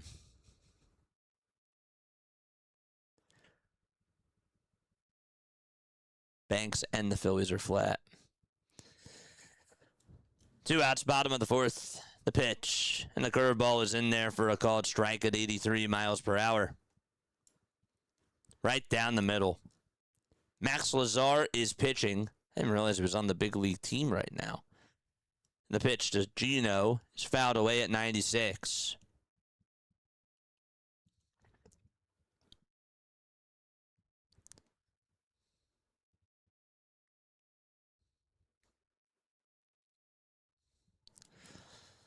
Next pitch, here it comes, and now it's 1 ball, 2 strikes. 5 runs in the bottom of the 4th for Cincinnati. Next pitch, ground ball hit over to shortstop. Sosa backhands it, throws it over to first, and there is out number 3. The damage is done, though, as Ellie De La Cruz, Sal Stewart, J.J. Bleday,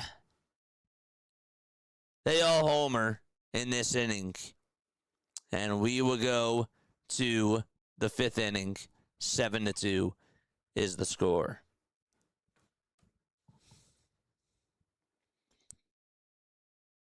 Does anybody want to guess who the last Phillies pitcher to give up 3 consecutive homers was? Anybody want to guess?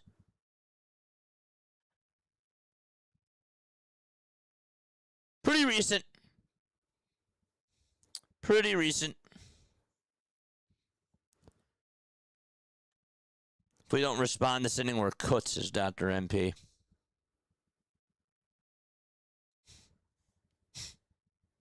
Announcers are like, it's the home run derby. Wait, really? Nola. Aaron Nola. Nope. Nope. Very good guess. Walker. Another good guess. But no. It was not Walker. It was not Nola. And if you're thinking about Painter, no. It was not Painter either. Romano, that's a great one. But no. Nope. Played with us last year.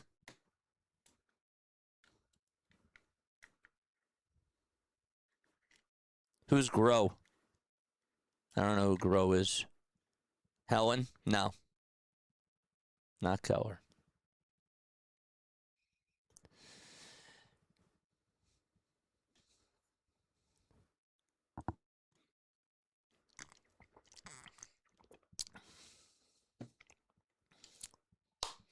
You're going to say, oh. You're going to say, oh. Strom. Bryce Harper's up to bat. The pitch is up high for a ball.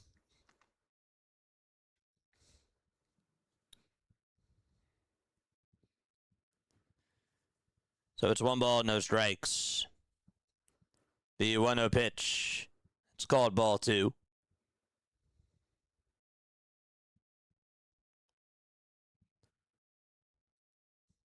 Not Ranger either. Lizardo, nope. Reds will challenge this pitch. The call's going to be overturned, and now it's 1 ball and 1 strike. Not Romano. I don't think anybody said it.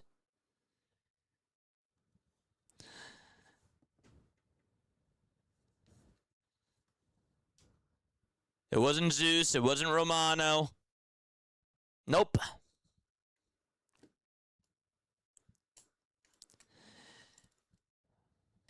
Next pitch. Now it's 3 balls, 1 strike.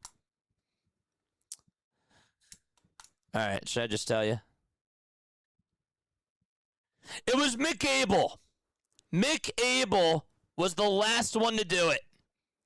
Mick Abel gave up 3 consecutive homers, and it was to Francisco Lindor, Brandon Nimmo, and Juan Soto in June of 2025. The pitch, and that's taken for ball 4 to Bryce Harper, and he gets on with a leadoff walk.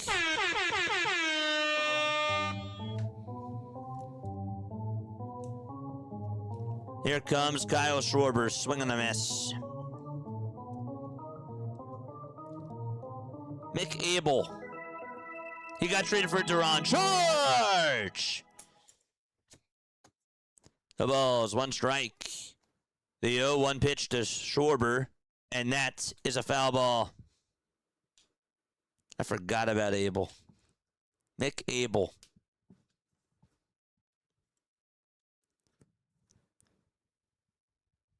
June 21st of 2025, he gave up 3 consecutive homers in an inning. That was versus the Mets. The 0-2 to Schwarber.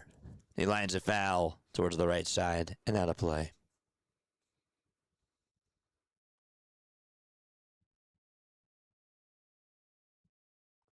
We're going to forget about this a year now. Yeah. It's true. You got to give me credit. That was a good one. I mean, actually, that I don't deserve the credit there. Actually, that was actually courtesy of Todd Zalecki. The ball's 2 strikes. The 0-2 pitch. It's down, not by much. It was a slider. Chase Burns is still pitching. It's 1 ball, 2 strikes.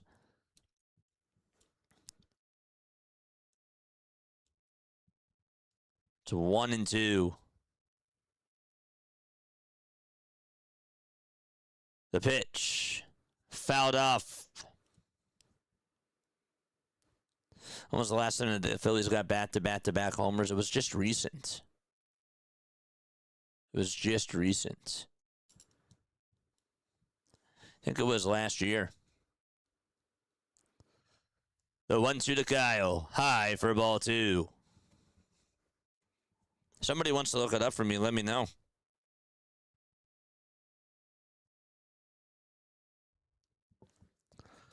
Two balls, 2 strikes to Kyle Schwarber. Got a runner over at first. The 2-2 pitch on the way to Kyle, and he fouls off another one and stays alive. Burns has faced Kyle Schwarber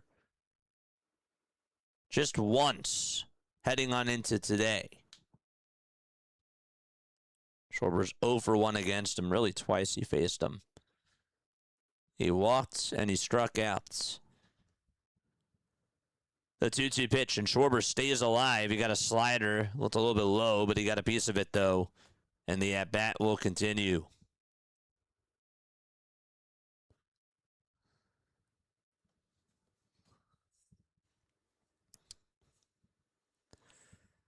Two balls, 2 strikes. Top of the 5th. Runner over at first. 92 pitches. And up next is Brandon Marsh.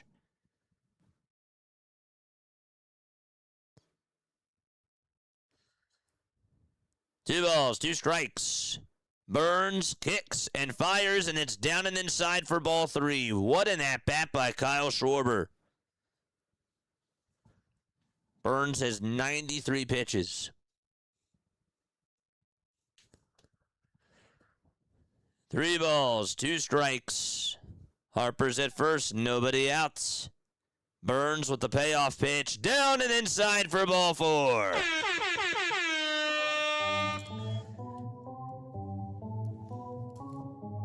Burns walks Kyle Schwarber and Bryce Harper. Charge! And here comes Brandon Marsh to the plate. You got to respond right now.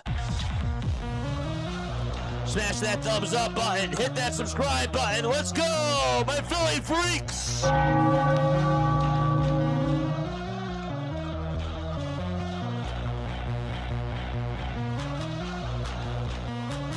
Two runners on, nobody out. Top of the 5th inning. It is 7-2 Cincinnati.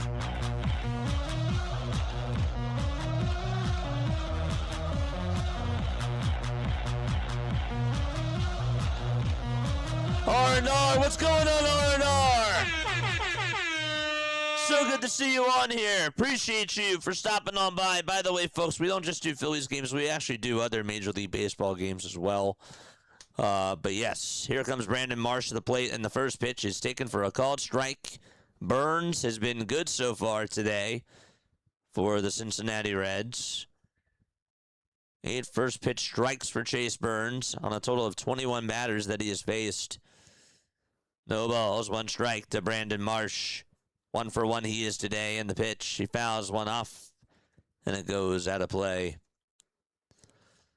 Phillies have just 3 hits. They've put up 2 runs. The Reds have 7 hits on 7 runs. Nobody out, top of the 5th. 2 runners on.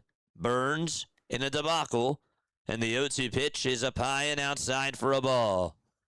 He's been having an issue with putting these batters away.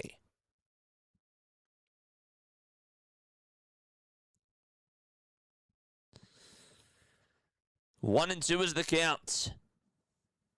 And here's the pitch. And Marsh flies this one out over towards center field. He just said, darn it. And Friedel backs up. He'll have plenty of room, and he will make the catch. Harper does tag up from second. He will head over to third. That was big. And now that puts runners at the corners with 1 out in the top of the 5th. Okay. Just got a bit underneath that. And here comes Bryson Stott, who got robbed on a double his last time up on a ridiculous catch by T.J. Friedel. He slammed into the wall, made an excellent leaping catch on the warning track, and stayed on in the game. Here's the pitch. Burns gets set and fires, and the pitch is taken for a called strike at the knees.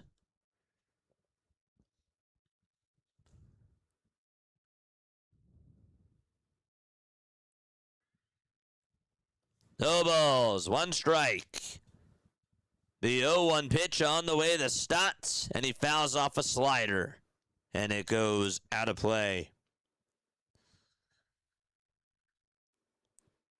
Smash that thumbs up button and hit that subscribe button as well, folks. We got 227 likes, 450 people watching. The 0-2 delivery, up high for a ball.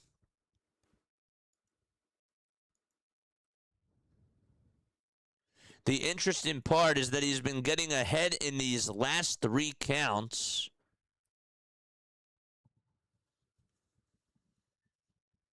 The Phillies are making them work. The 1-2 pitch, that's way up high for ball 2. Burns didn't throw that one close at all. 4 1/3 for Chase. 2 earned runs, 6 walks. That's been the killer. 2 strikeouts and 3 hits allowed. The 2-2 delivery. And Stott flies one out over towards left center field. This will be deep enough for Bryce Harper to score. The catch is made. Harper tags up. He'll score. It's a 7-3 game.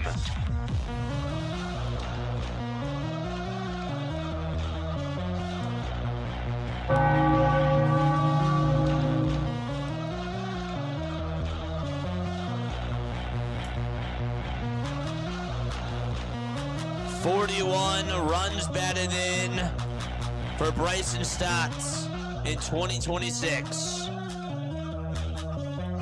And the next man up is Alec Bohm. Schwarber is still at first. Phillies did get a run back. The pitch is high for a ball at 98 miles per hour.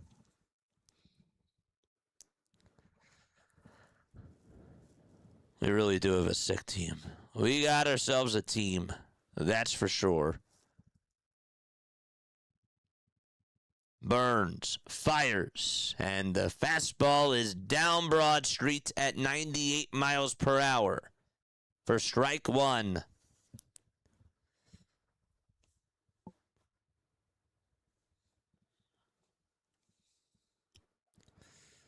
The 1-1 pitch, and Bohm's going to line one out towards center field. Unfortunately, Friedel doesn't even have to move, and he'll be there to make the catch for out number 3.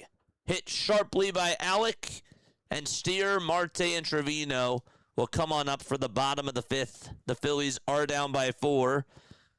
Bryson Stott had a sac fly, and we go to the bottom of the 5th inning. 7-3 is the score. Phillies are losing. Okay, bottom of the 5th. Folks, my name is Jason Joseph. This is Play-by-Play with JJ. Just a little bit about me. I go on for Phillies baseball. I do Sixers basketball. I do Eagles football. I also do other baseball games too. Yeah, so I am from South Jersey. I went to Rowan University and I graduated in the spring of 2022. I called minor league baseball games for the Delaware, or for the Wilmington Blue Rocks, and I also got to do some G League games too for the Delaware Bluecoats. They're the affiliate of the Philadelphia 76ers. And I got really involved with doing stuff not even just in radio, but just getting my hands in other directions too, which was really cool. And after I graduated, I went to NFL Films. I interned with them. I was a studio intern for them during the 2022-23 season. And that was fun. And I started a YouTube channel while I was there because I loved the internship and I loved the opportunities I was given. But I also knew that I needed to do something at the end of the season. And I thought, well, it'd be really cool to start a YouTube channel. And that's what I did. I did meet the great Scott Fransky while I was interning at NFL Films. He came back to Rowan for an event, and I got to talk to him. And he told me that it's really important to get reps. Scott Fransky's the radio play-by-play announcer for the Philadelphia Phillies. And I'm very grateful. I'm very grateful because we've been calling games on here for a while, and we're not just calling games, we're really building a community. And that's what I love about this. We're building a play-by-play community. We're building a Philly community as well, a Philly freak community, and we're also trying to just do good. That's what I really like about what we do. So it's awesome. It's awesome. It's not broadcasting. It's like radio. It's a little bit different. The pitch is down for a ball. On the YouTube, you have more personalities, but it's important to me to still keep it sort of like it's radio. Here's the pitch. This is grounded over towards second. Stott plays it on the hop, throws it over to first, and Harper's foot comes off the bag, and therefore the runner is safe. Come on, defense. Stott has back foot planted. I don't know, does foot really come off the bag right after he caught that? That looks pretty close, chat. That's close. Are they going to challenge it? That was close. I guess that they are challenging it. Did Harper's right foot come off the bag? It is so hard to tell from that angle. He may have had it on there for a split second. Phillies are challenging this. Regardless, though, Harper had the stretch. And they call, the original call in the field was that he was safe at first. Spencer Steer.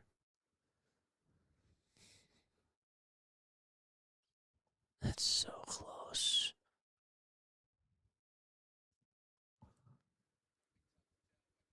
That is so tough to tell.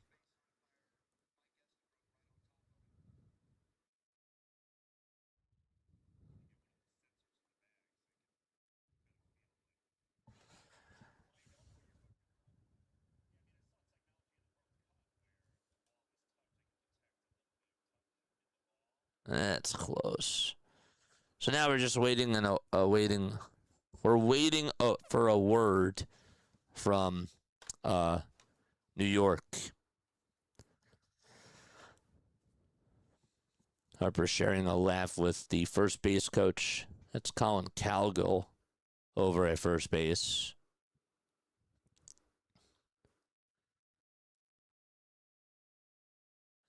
So they're going to say that he's safe over at first, and the call in the field will stand. So the Phillies are not successful with their challenge. And it's going to be an infield single. That's what they'll call it. Spencer Steer gets on. Leadoff man's aboard, bottom of the fifth. One runner over at first. Lazar is pitching for the Phillies. And here's the pitch. It's low for a ball. Down and away.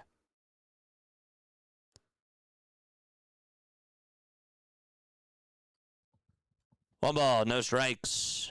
Noelvi Marte did have a home run off of Allen. And the next pitch is taken for a called strike. Marte hit his 6th homer. His average is now just underneath the Mendoza line. Here's the 1-1, and that is outside for ball 2. I don't care who you're for, back-to-back-to-back jacks are fun to watch, says Miracle Johnny. Yeah, well, not when your team is losing.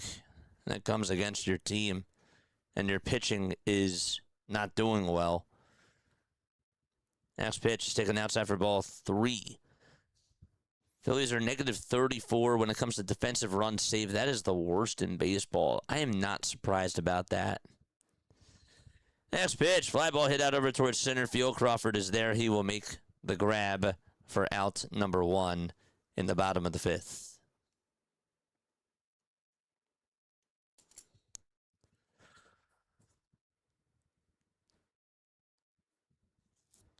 The Marlins entered the month of June 8 games under 500, 14 games in back of the division, and 6 games in back for a wild card spot. The pitch, that's in there for a strike. They're now 9 games over 500.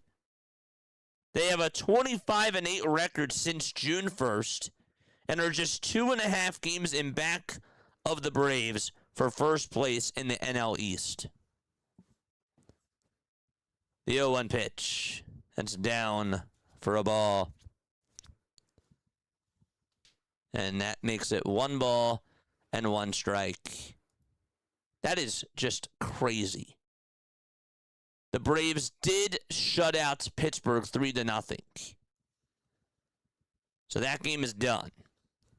The pitch, up high for ball 2. The Marlins shut out Seattle. They won 2-0. Phillies have to take care of their business. The 2-1 pitch to Jose Trevino. And here it is. That ball is flied out over towards right center field. Rincones says, I got it, but Crawford calls him off, and the catch is made for the second out of the inning.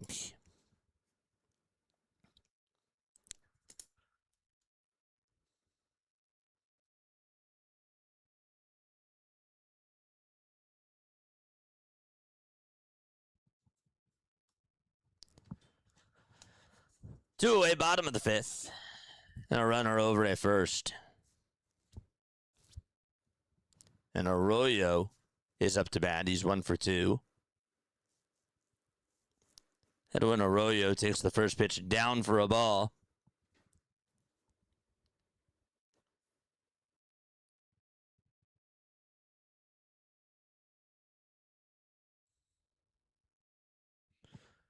Here's the 1-0 pitch. In there for strike 1.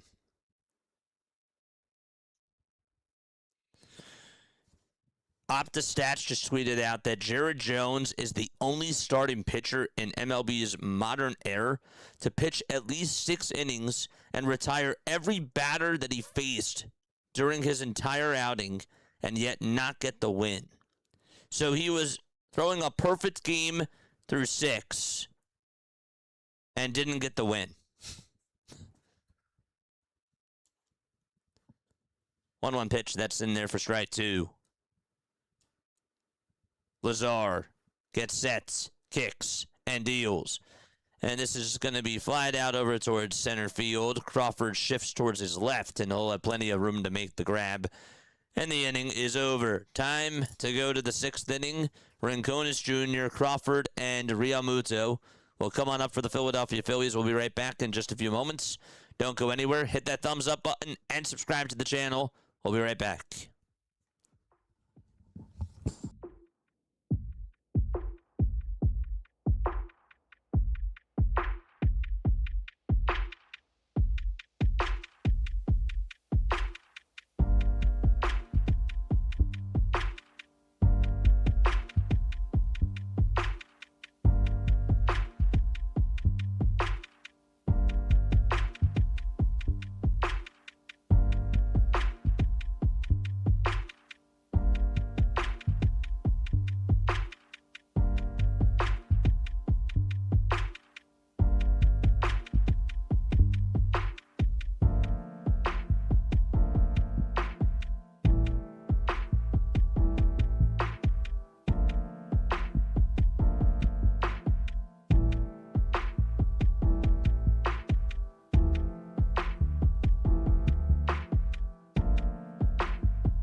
Let's go.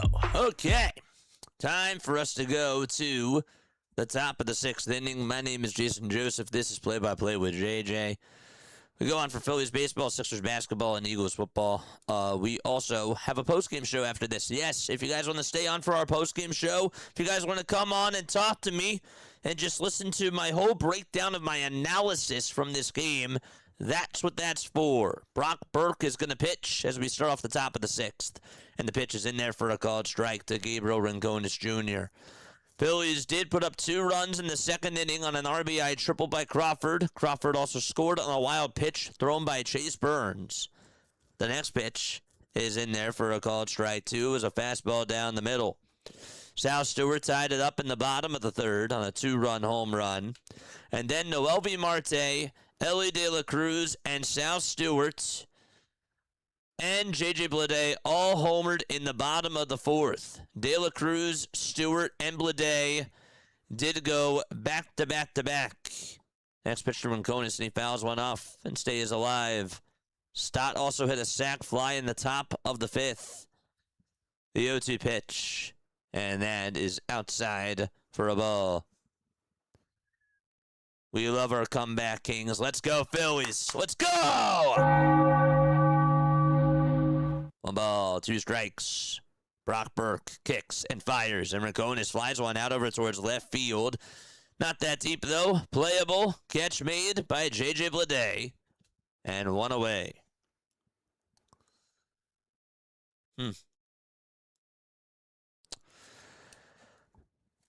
Chat, I have a question for you.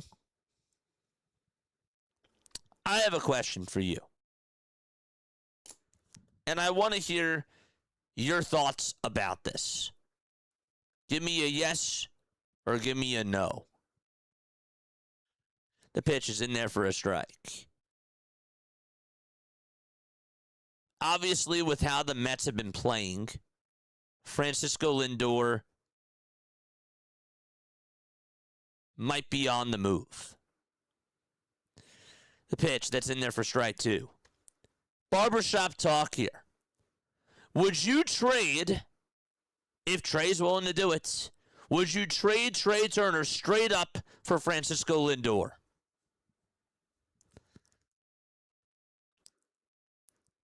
Next pitch. Now it's 1-2 strikes.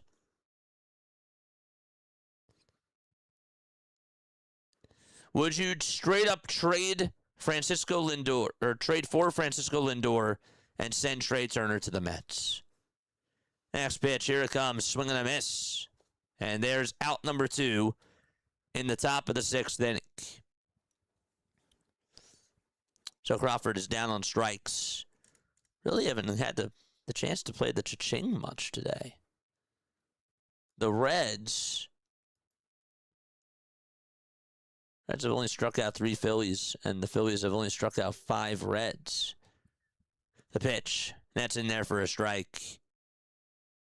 Larry says no. Kendrick says absolutely. In a heartbeat, I would do it. Dr. MP says yes. Haley says no. Now it's 1-1 strike. Callie says yes. So why yes? Why no? The 1-1 pitch. And JT flies one out over towards deep left field. That ball is going to go back towards the track, and it's gone. Just had enough oomph to it.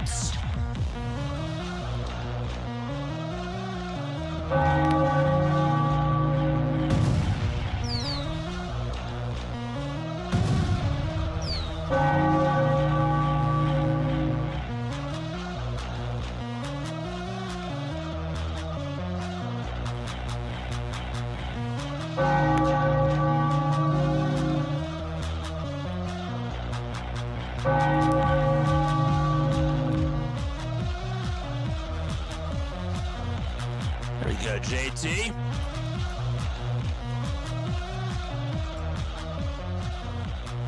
Here comes Edmundo Sosa and the pitch. That's a foul ball towards the left side. 7-4. 0-1 is the count. 8 seconds left on the pitch clock. Edmundo in the box, and the pitch. Here it is. Foul ball. We'll do it again. I thought that was a good hypothetical question, because nobody's really talking about that.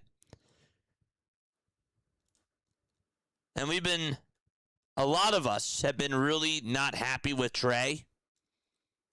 So that's why I thought it was a good question. 0-2 pitch to Sosa. Line drive, base it out to left field. Sosa gets on with a 2-out single.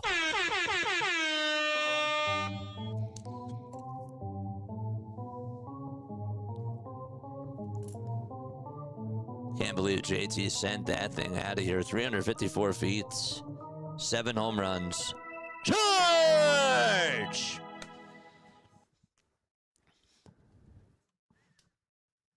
Two outs and a runner over at first. And Bryce Harper is up. The pitch to Harper, swing and a miss at 97 miles per hour.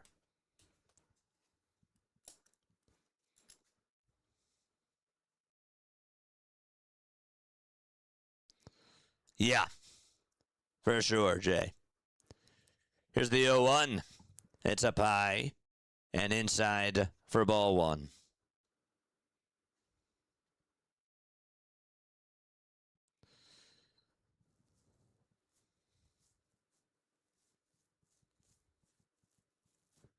That's not LA. Yeah, I gotcha. I knew what you meant. 1-1 strike. The pitch to Bryce Harper. That's called ball 2. Burke did not get the call. Probably should have. It's 2-1 strike. Don't forget to like. Don't forget to subscribe. Harper is up. A runner at first. And the 2-1 delivery. Up high for ball 3. Now, for those of you that aren't willing to do Trey Turner for Lindor, would you do Trey Turner for Ketel Marte? 3-1 pitch, swing and a miss. Again, just hypothetical here. I did think that the Lindor one was a good question, though, because of how bad the Mets are. Thought it was intriguing. I was like, wow, that's a good one. 3-2 pitch. That's outside. Did he go? Did he go? He did not. And now Kyle Schwarber will be the tying run. He's coming on up to the plate. I don't want no Mets. That's funny. Kendrick says I would do that in a heartbeat.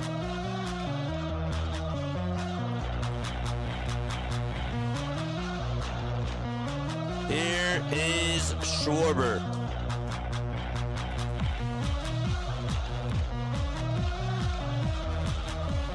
Marte, yes. Okay.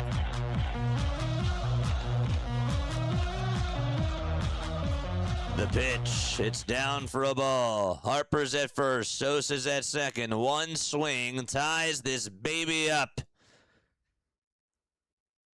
Kyle is 0 for 2. He walked. He has also struck out today. The 1-0 pitch to Kyle Schwarber. Foul ball. Comes back to his home state.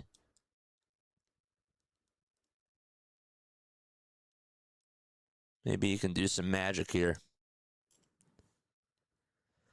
1 ball, 1 strike. The 1-1 pitch to Kyle, down and away again for ball 2.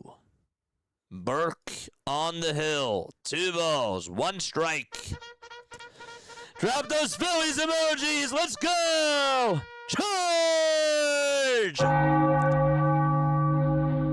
The king is up to bat.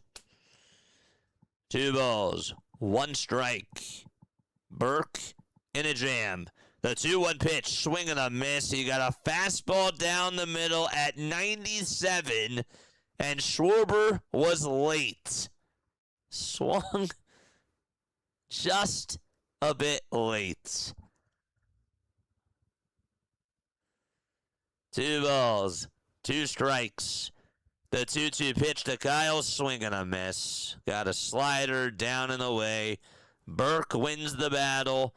And we go to the bottom of the 6th inning. The good news, at the very least, is that JT Realmuto did homer, but the Phillies unable to tie it up. And we go to the bottom of the 6th. 7-4 is the score. Ay, ay, ay. This team. Got to keep up with those Braves and keep your... You want to keep your distance from those Marlins. Yes, you do. Again, just taking a look at the MLB standings right now. The Phillies are 2.5 games in back of Atlanta. The Marlins are half a game behind Philadelphia. The Nationals are 7 games in back of the Atlanta Braves. But the Phillies have got to try to keep their distance. The Marlins have won 5 in a row. Phillies are 5-5 over their last 10 games, and the Marlins are 7-3. So, yep. Okay, time to go to the bottom of the 6th. How are we doing on those likes, chat? Please let us know down below. We need Scoobell. Yeah, Scoobell. Scoobell would be great. No, you don't, says Longbaugh. Oh, your other favorite team. There you are. I was wondering where you were. Hello, my friend. Good to see you on here. We need base runners and a 3-run home run. We need a win. Oh, absolutely we do.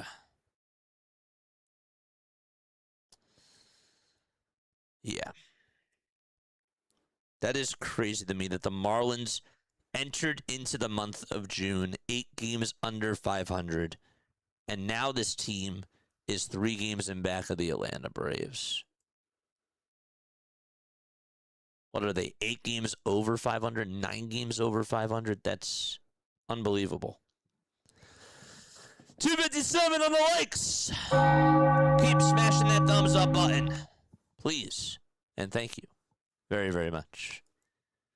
Let's go. Lumbo's hiding with Penny, I see. Well. We came out of the bushes. The pitch. That's in there for a strike. It's at 97 miles per hour. He's now in enemy territory. Just kidding. What's up, buddy? It's always good to see you, man. No balls. 1 strike. Bottom of the 6th. The 0-1 pitch. Up high and away for ball 1 at 99 miles per hour. Maybe it'll happen in the 9th. It could. The 1-1 pitch. This is Jose Alvarado who is pitching, by the way. I sort of delayed that just because I wanted to see how your reaction would be. So Alvarado is out there on the bump, and the count is 2-1.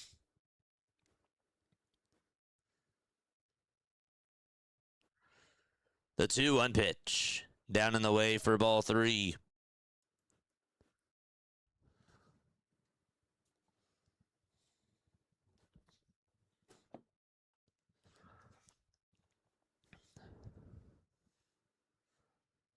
Three balls, 1 strike. Alvarado gets set, kicks, and deals, and that is called ball 4. JT does not challenge it. It was close. Did not get the call there. And a walk here in the bottom of the 6th. And that brings up Ellie De La Cruz. Fredo leads off the 6th with a walk. And Ellie, who homered his last time up, is due up to bat against the lefty. The pitch. And that catches the inside corner at 99 for strike 1.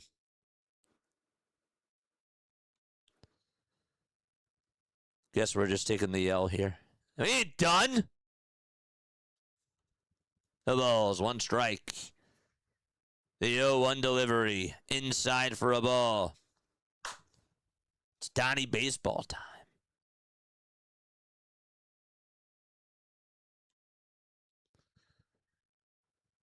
We got a runner over at first. Bottom of the 6th. 7-4 Cincinnati. And the pitch on the way. Tapped foul. And it's 1 ball and 2 strikes.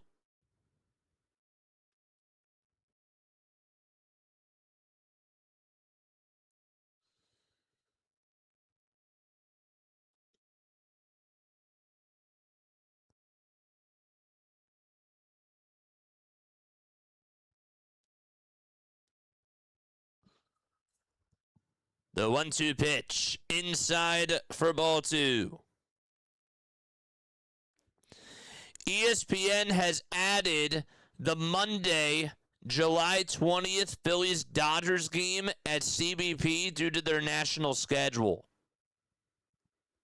So July 20th Phillies-Dodgers game is going to be added to the ESPN schedule. Just wanted to let you know. That was courtesy of Phillies Tailgates.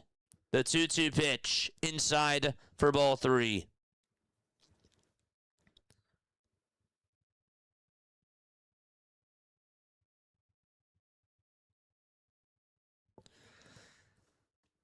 De La Cruz, 2 for 3 today with a home run. Alvarado's 3-2. It's inside and low for ball 4, and that puts runners at first and second base. Back-to-back walks allowed by Jose Alvarado, and the next man up is Sal Stewart. Ay, ay, ay. They never make it easy. Sal has homered twice today.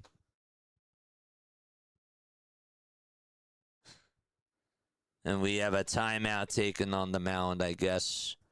The lights just went out. There's a little bit of some music going on. Sal Stewart is up, and this is not the situation that you want to be in. I think that that's pretty plain and obvious, or stating the obvious right there. Joey Votto, as a rookie, had 3 homers in a game back in 2008. Aristides Aquino did it in 2019. I don't know what happened to him. And Sal Stewart has 2 in this game. The pitch, there's a fly ball hit out over towards straightaway center. Crawford's on the run, though. He'll be there to make the grab. And there's out number 1. It was hit off the end of the bat by Sal Stewart. And 1 out. Thank goodness. And that was a mistake. He threw it right down the middle. JT was setting lower. Oh my gosh. JJ Bleday is up. The pitch. That catches the outside corner at 99. That was a mistake. I can't believe it.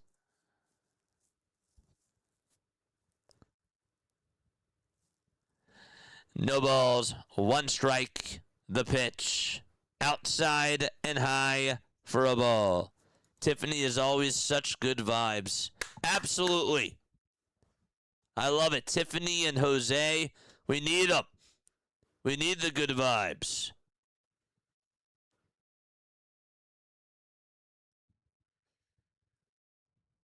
The 1-1 pitch. Down and away for ball 2. He went to the cutter. Alvarado's numbers this year.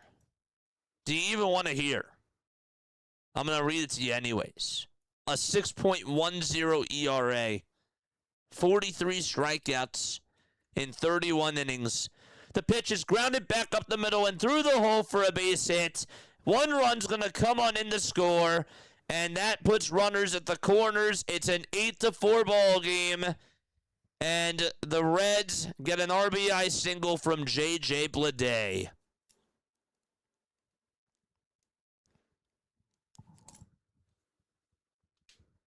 Smashed it up the middle, right behind the bag at second base. Just easy baseball. 1, 2, 3. That's what happens when you fall behind in the count.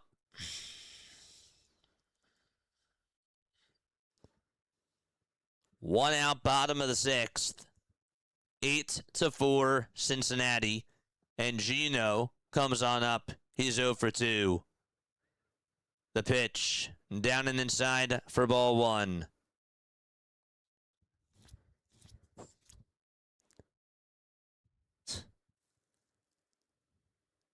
That's the first run in this series that has not been scored on a homer by Cincinnati. 1-0 pitch. Foul ball, and that was on a J.J. Bleday RBI single. Fradel scored. De La Cruz is now at 3rd. The 1-1 pitch. High for ball 2. Another sinker.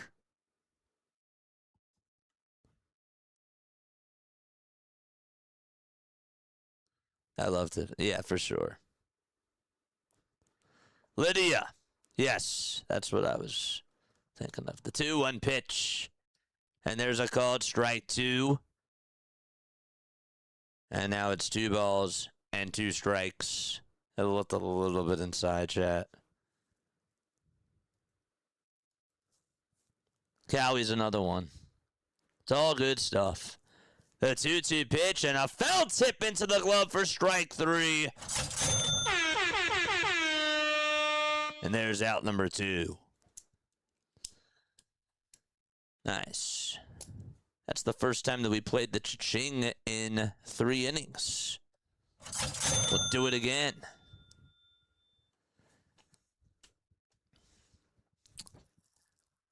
Eight for Cincinnati.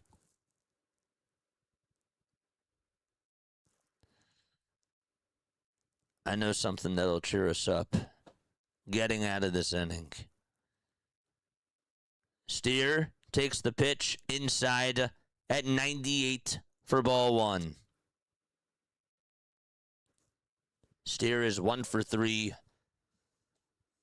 His average is at 239. His OPS is at 734. The 1-0 pitch misses inside at 99. He's just missing by a little bit. And obviously, you can say to yourself, well, JJ, he has to hit those. It doesn't matter. And I agree. I'm just making a statement, though. 2-0 pitch. That one was not a little bit. That was a lot that he missed. It was way inside.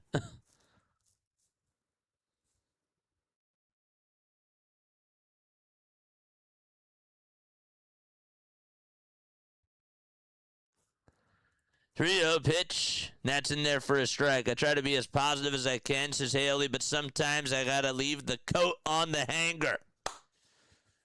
You got to throw hands. Let's go. I love it. 3 balls, 1 strike. The next pitch up high again for ball 4, and the bases are loaded. Come on. 26 pitches for Jose Alvarado, and the bases are juiced. And Mattingly is right there in the dugout. He just shook his head. He's chewing his gum. He's talking things over with Caleb Cotham.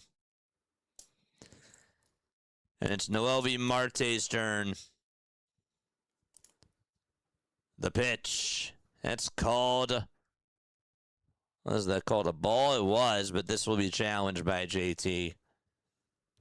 Like, I just got to challenge this at this point. And that was inside.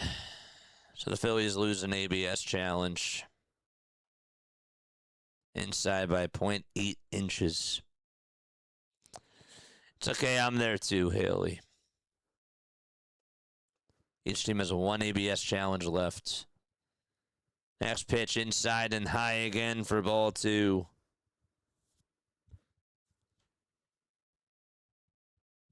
His ball to strike ratio. He's thrown 18 balls and 10 strikes. 2 balls, no strikes. The 2-0 pitch and a fastball taken at 98 for strike 1. Down the middle. De La Cruz at third, Blade at second, Steer over at first. The next pitch, fly ball hit out over towards left field. Marsh is on the run, and that is going to bounce for a base hit and go all the way towards the wall. The throw to home plate was not in time, and De La Cruz, yep, that's going to be a bases clearing double. Again, the left field line, it is so hard to see if that ball was going to stay fair. It did. It's an 11-4 ball game on a bases clearing double. Let's look at it again. That ball definitely stayed fair. Yes, it did. And it just cleared the bases. 11-4 Cincinnati. This bullpen sucks.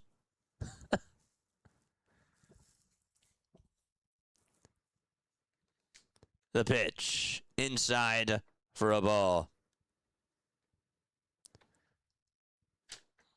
Can't wait to talk about this bullpen during the postgame show.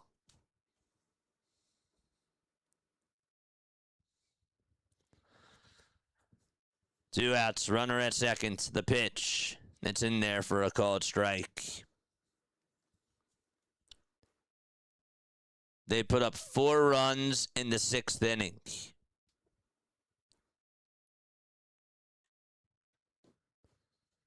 One ball, 1 strike. The pitch outside for a ball.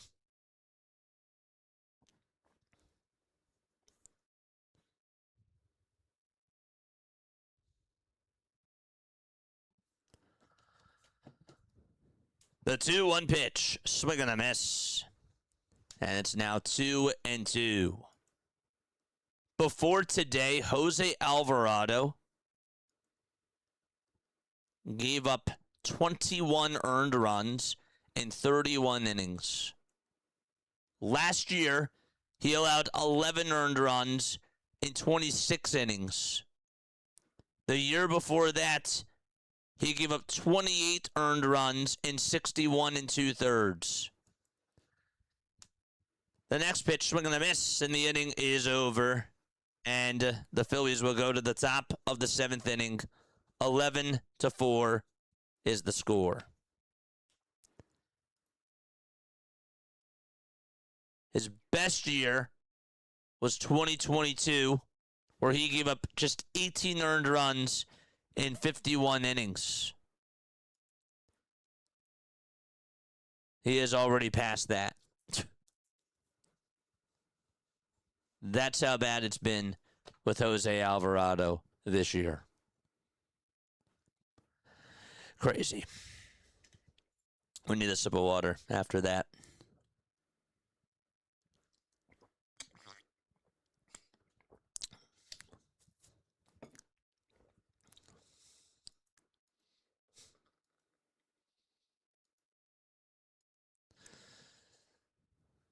Just got home. Tough night so far. Yeah. Not fun. It is 9 innings. For sure. But no doubt about it, this bullpen is terrible. I didn't say that this is over. It's not what I'm saying at all. But gosh, this bullpen is horrendous. It is so bad. This game is sad. Alvarado hasn't been good in 3 years. Yep. Ay. Okay. If you want to vent, come on after the show. You can obviously vent now, too. But you will definitely hear more from me after the show, whether they win or lose. And we're always on. Yes, we are. We do post-game shows after the game is over. And I do an open monologue. I give you my thoughts as to how the team did on this day. And then I open it up to you guys. I do. I open up the phone lines, and I love hearing from you. 610-314-0844. If you're not going to be here for the postgame show and you want to leave me a voicemail message, you can do that now, too. Talk and vent to me about this bullpen. I will play that during the show. I will. There it is. Okay. So, we go to the top of the 7th. Don't forget we got trivia in the bottom of the 7th. Just watching because JJ rocks. Rebecca, you're the best. Appreciate you. Here's the pitch. That's taken down for a ball. Rebecca, you going to All-Star Village? Are you going to All-Star Village? Phillies are away this weekend, yeah. 1 ball, no strikes. Top of the 7th. And the 1-0 pitch, just a bit inside for ball 2. And not by much. You got to give up 5 runs in order for Don to pull you, apparently. The 2-0 pitch and a called strike. It's a sinker down the middle. I'm starting to think that this is like the Brandon Workman years bullpen with Durando. The 2-1 pitch, swing and a miss.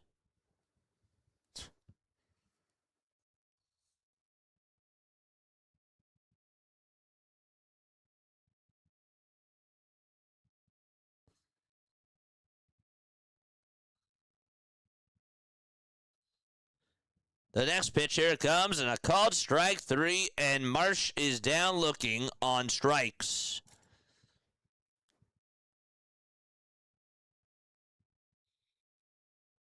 2020 Phillies bullpen. Who was in the bullpen that year? Let's see. One out top of the 7th, and now it's Bryson Stott's turn. The pitch, and that's a slurve that is taken for a ball. You had Hector Neris in that bullpen. He had a 4.57 ERA. Tommy Hunter at a 4.01. Brandon Workman at a 6.92. Connor Brogdon, 3.97. Jojo Romero, 7.59. Heath Hembry. That was a terrible bullpen. That was 2020. 1 ball, 1 strike to Bryson Stott. The pitch, up high for ball 2. I don't know which one's worse, that one or this. I guess I would technically have to say that one because there was no Duran.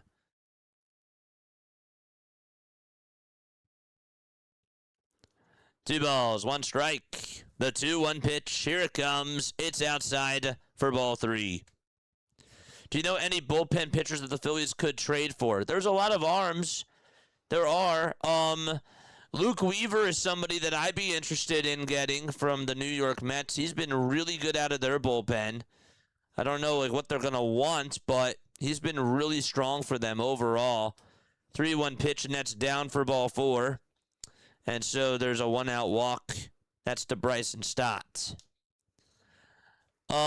Maybe a guy like Paul Sewald, who's been the closer for the Arizona Diamondbacks. I don't know if they'd be willing to shop him, but that might be somebody that I might be interested in getting, Paul Sewald. I know that he has a 4.5 ERA, but maybe he does well with us. Hasn't been doing good recently. The pitch. Now it's no balls, 1 strike.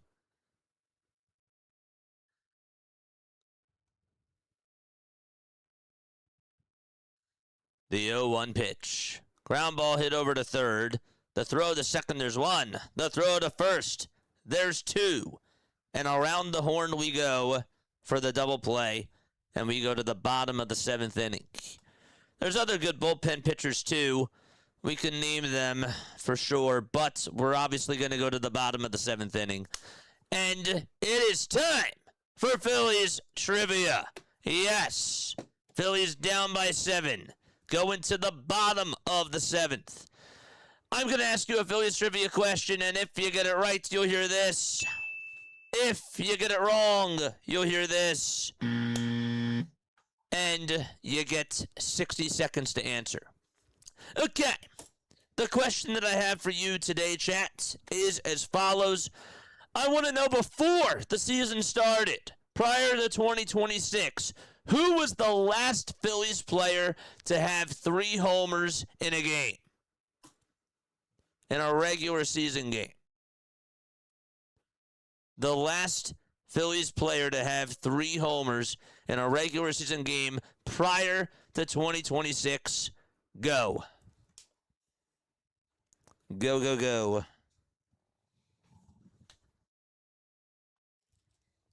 Where's that? There it is. Okay.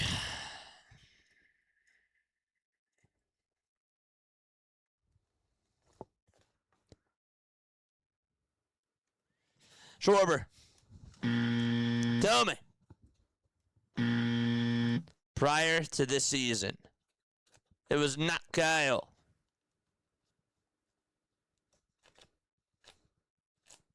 Pat the bat. Nope.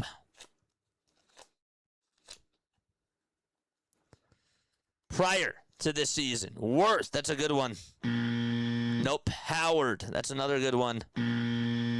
Nope. Harper. Harper did do it. But who was the last one?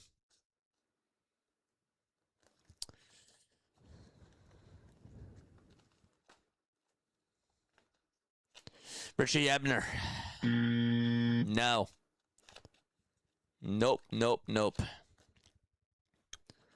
Harper did have a 3-homer game, but he wasn't the last one to do it. Wes Wilson, that's another good one, but no. Doug Landville, no. Trey Turner, no. Sinbin's here. What's up, Sinbin? How you doing, my friend? Good to see you. Sinbin. What's up, Sinbin? How you doing, man? Here's the pitch, and this is going to be grounded over towards the right side. Harper has it on a bounce, throws it over to Brad Keller's way. Brad Keller is back in a Phillies uniform, and there's out number 1. Folks, make sure that you guys go subscribe to Sinbin's channel. Sinbin covers the Toronto Blue Jays. He does a lot of hockey. He does a lot of baseball on this channel. Mods, make sure that you check him out. Nope. Hoskins, another one. The pitch. And that is taken for a called strike. Doug Granville, love that answer.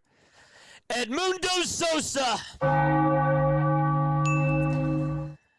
Yes, Edmundo Sosa, prior to the 2026 season, was the last Phillies player to have a 3-homer game in the regular season. He did it on September 24th against the Marlins.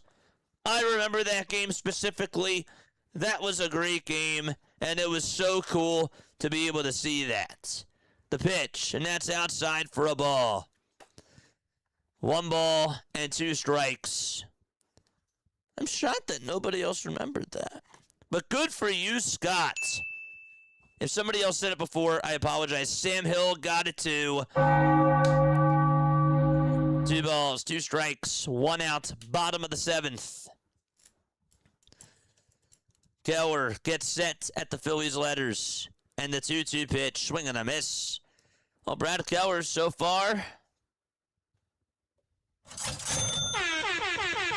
2 strikeouts.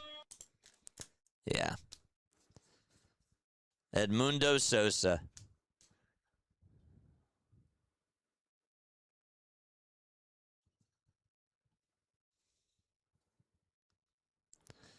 Two away, bottom of the 7th. And here's the pitch to Ellie De La Cruz. Swing and a miss. Good slider.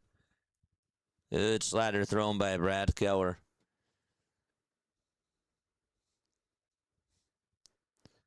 The 0-1 is up high for ball 1.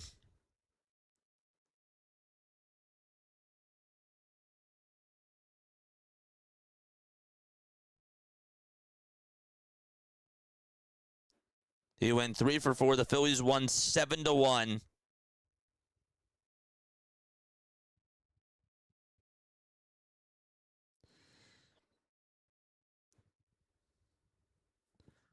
Next pitch, so now it's 2 balls, 1 strike. It was pretty cool. Actually, sorry, the Phillies ended up, he made it 11-1. I was thinking of a different game. Here's the pitch. And the slider. It's taken for, now what is a 3-2 count? The next pitch is outside for ball 4. And so he gets on with a 2-out walk, Ellie De La Cruz. Another time today. That's his 4th time that he has walked. Or that's the 4th time today that he's gotten on base. The 2nd time that he has walked. The crazy part about that, chat, is that he was returning to the starting lineup after 12 days. This guy came back after missing 12 days, and he makes an immediate impact, and he had 3 homers. Pitch, ground ball hit over to first, and taking it right to the bag is Bryce Harper for out number 3. Yeah. I didn't remember that. Yeah. 3-homer game for Sosa. Now he's a bench player. It said after the 3-homer game, Rob Thompson said, "Yep, you're back on the bench. Welcome back." Ay, ay. Oh, BW, thank you so much for the redirect. All right. Let's go. Let's go. Buck Skull Gang in the house. What's going on? Good to see you on here, buddy.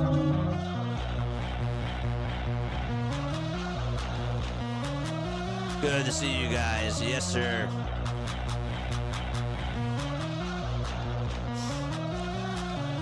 Smash that thumbs up button. This is not a drill. This is a raid. Unbelievable. To answer your question about back-to-back homers earlier, the most recent time was September of 2020. Oh, man. Harper, Bohm, and Didi Gregorius went back to back to back. I could have sworn that we got a back-to-back-to-back from Castellanos in the mix, but that sounds correct. I definitely believe you. Thank you for following up with me on that. I do appreciate that. JJBWs are back. Gave you a like. Thank you so much, Scott. I appreciate you very, very much. I do. Folks, make sure you guys hit the thumbs up button. We got a $5 super chat from Troy. Here's some happiness. It won't fix it, but helps. Thank you very much. I don't know why I missed it before. Can you just post it?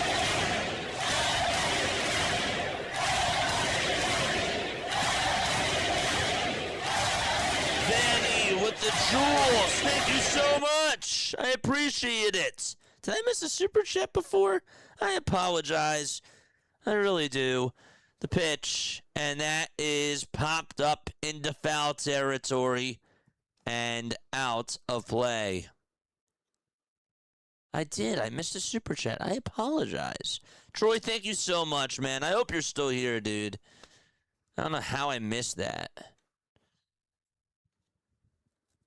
Next pitch, and now it's 0-2.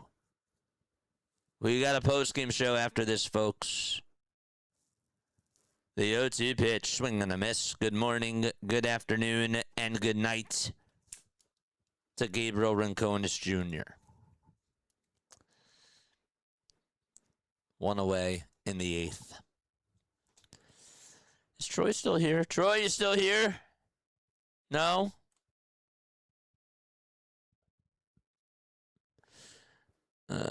It's too bad. The pitch. That is taken by Justin Crawford.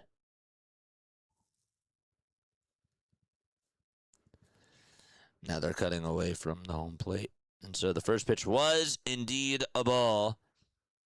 The next pitch is outside for ball 2. I trust you, though. Bucks, thank you so much for the jewels. I appreciate it. The pitch. Now it's 2 balls and 1 strike. Jose Alvarado has a 7.03 ERA. Banks has a 7.14 ERA. Backus got sent down.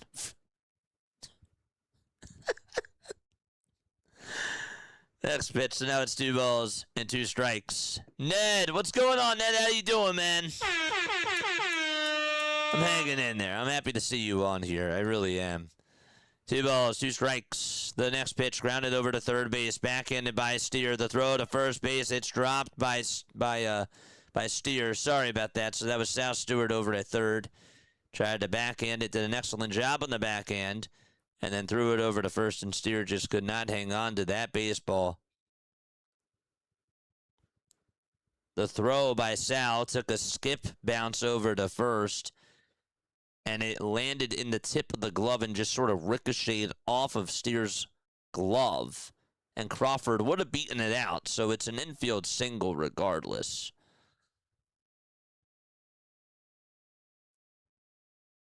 The next pitch. That's down for a ball. JJ, how do you feel about LeBron actually heading over to Philly. Dude, make it happen. Make it happen. It's now or never.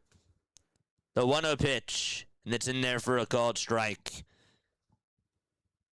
Just like the Phillies going after Scoobell. It's now or never. Get us a chip. If that is going to bring us to the promised land, if that's going to help us, if that increases our chances, do it. Even if LeBron's 41 years old, still has a great IQ. The 1-1 pitch, foul ball. And he is hungry to win a championship. And the Sixers are hungry to win a championship too, so it's a great match.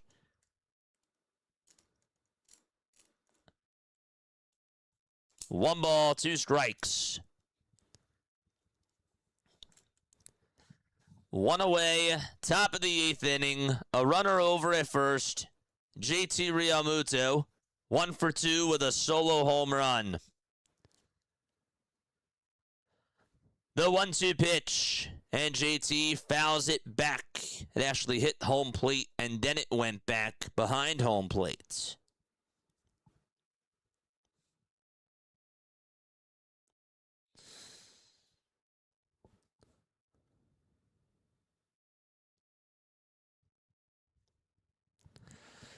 One and 2 is the count. The next pitch, and it's fouled right off the foot of JT.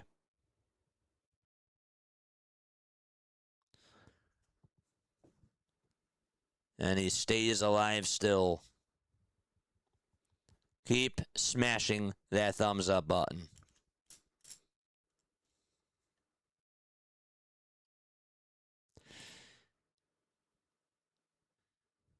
Had to close my eyes when Alvarado pitched. Dude, thank you again for the 5. 1-2 pitch. Bouncing ball. Hit over towards the third base side. Stewart has it. Throws it over to first base, and it's in time to get JT out. 2 away.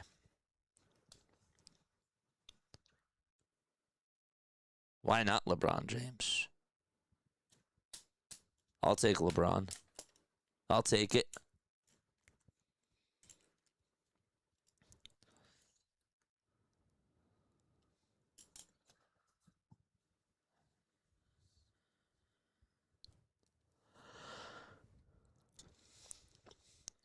Two outs, top of the 8th, and here comes Sosa. And the first pitch is called a ball. Sosa is having a conversation with the umpire. Mattingly says, hold it. I think he's looking to see if there was any sort of interference there. And they're going to challenge. Was there catcher's interference? Has to be what that is. Yes, okay. So they're going to challenge to see if this is catcher's interference. Sosa was going to try to check swing, and he hit the strap of the glove. Yep.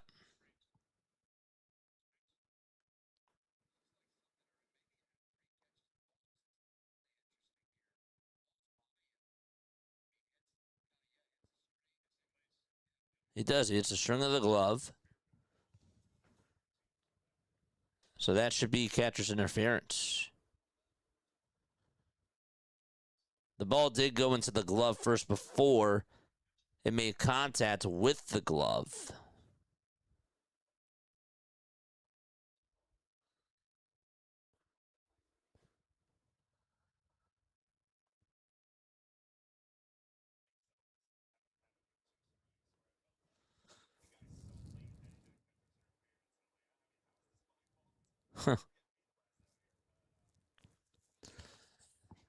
So we're just waiting for a call. 15 pitches so far, by the way. And the guy that's pitching, that is Lauder. Rhett Lauder on the mound for the Reds.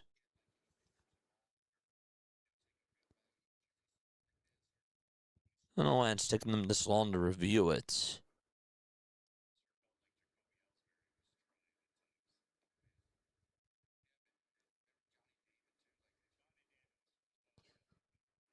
Makes contact with the glove.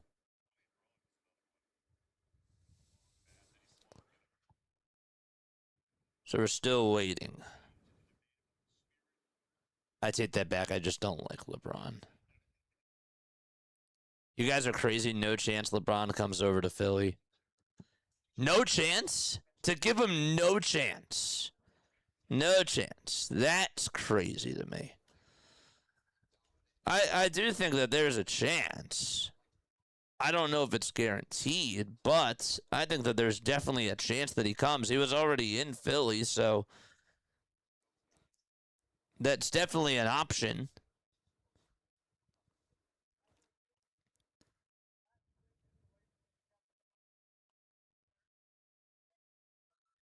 All right, so we move to Sosa, gets on with catcher's interference. He's going to go over to first base. They just overturned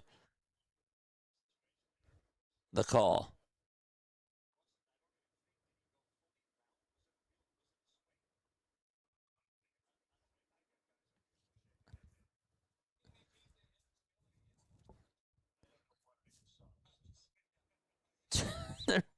The ESPN broadcast is really funny. No chance. Bookmark it. Here we go. Here's the pitch to Harper, and he pops one up, out over towards shallow center field. Friedel is there. Calls off De La Cruz. The inning is over. The catch is made, and we go to the bottom of the 8th inning. 11-4. Cincinnati is the score. Okay. Reds lead it by 7. Time for us to go to the bottom of the 8th. Once again, Beast Coast, Crazed, John Dasher, and Troy, thank you all so much for the super chats. Everybody that sent the jewels over, I appreciate that as well. Thank you all so much for the jewels. I really do appreciate that. Okay. All right. Let us know where you guys are tuning on in from tonight. And I will make sure to shout you guys out. Where are we tapping on in from? Thank you all again so much for being on here. You guys are freaks. You guys are absolute freaks.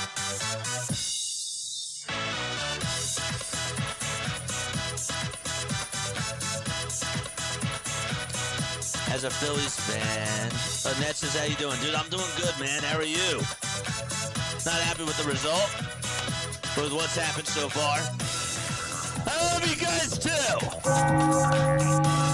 I love you all so much. I do. And I really mean that. I really love LeBron James, says Tiffany. Yeah, I like LeBron. We got Springfield, Tennessee, tuning on in. Leonard is here. Chris from Philadelphia. Opinionated one from Sri Lanka. Delaware in the chat. We got Sydney, Australia. North Philadelphia. Berks County, Pennsylvania. Rebecca, shout out to you. Dave, shout out to you. Scott, Elaine, the opinionated one. Chris, Cincinnati, Gunn is here. What's up, Gunn? Birdsboro, love it. I love the music, JJ. I've been playing this for a while. Here for you. I love you guys. Ducktown. Ducktown, Pennsylvania. We got everywhere in PA. I love it. 3 outs left to go. Well, hopefully not 3 outs left. There we go. Okay, time for us to go to the bottom of the 8th inning out at Great American Ballpark. Hasn't been great for the Philadelphia Phillies. Nope. It definitely has not been great. We go to the bottom of the 8th. Tim Mesa is going to pitch, and the first pitch is in there for strike 1 at 89 miles per hour. No balls, 1 strike. Bleday, 2 for 3 with a homer. And the 0-1 delivery, swing and a miss. My final score prediction was 6-5 Philadelphia. I was incorrect. I was wrong. I hate being wrong. The balls, 2 strikes.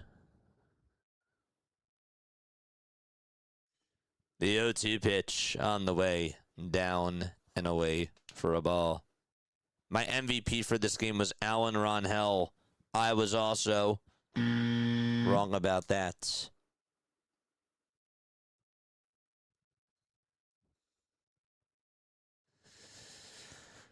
The 1-2 pitch for Meza. Bouncing ball, hit over towards second. Sosa plays it on a hop, cuts off Stotts, and throws it over to first.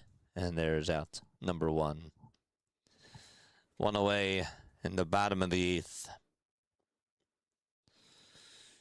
Thank you all again so much for the likes. We have 292. We are 8 away from getting to the 300 marker.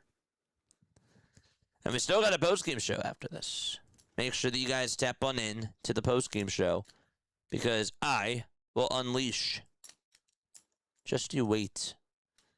The pitch. Down for a ball.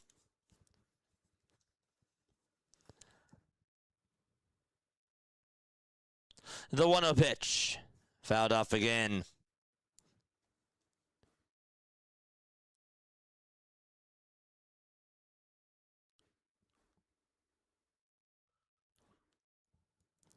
One ball, 1 strike. The 1-1 pitch in there for strike 2 at 96 miles per hour.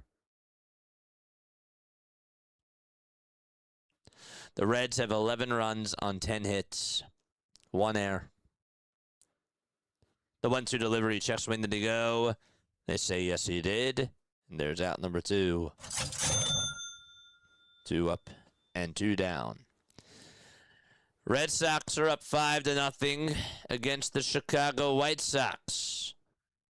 Bennett tonight, 7 innings, 4 hits, no runs, 4 strikeouts, and 1 walk for Boston. He did fantastic.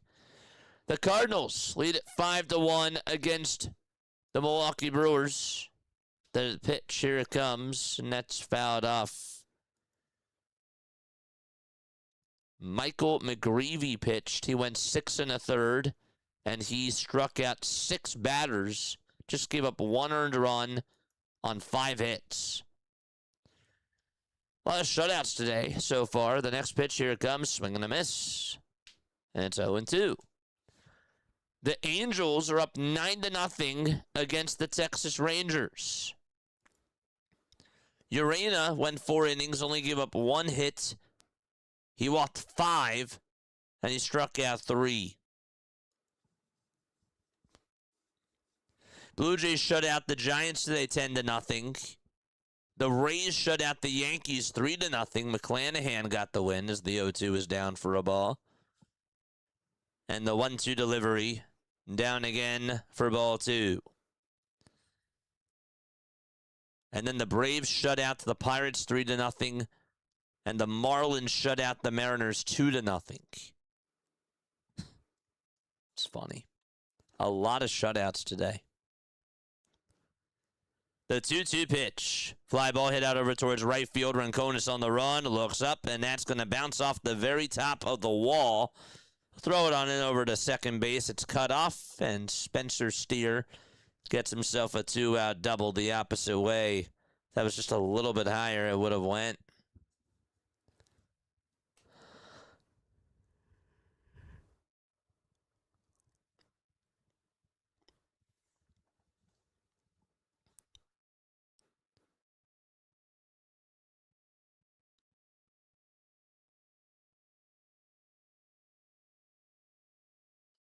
JJ unhinged.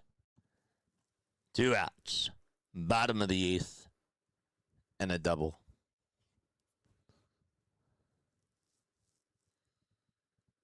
The pitch. Low for a ball.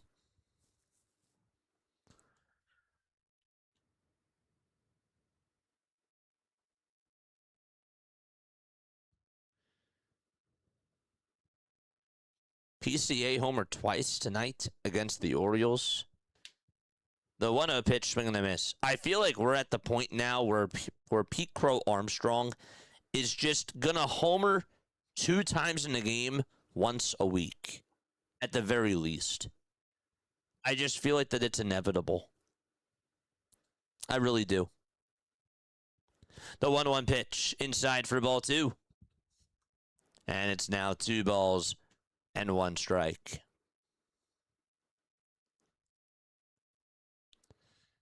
Tomorrow, the Phillies play again at 7:10. Singer is facing Zeus. The pitch from Mesa, swing and a miss. Brady Singer versus Jesus Luzardo. A lot of afternoon games.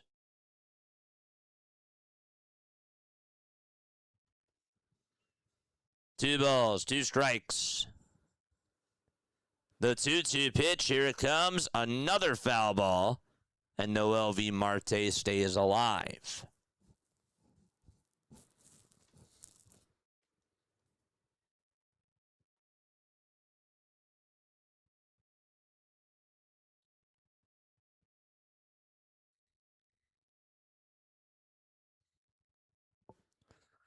Next pitch, foul ball.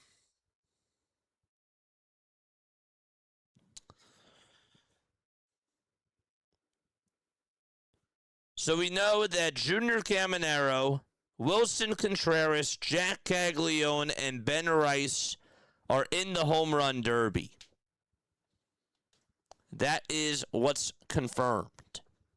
The 2-2 is down for ball 3. I like Rice. I like Caminero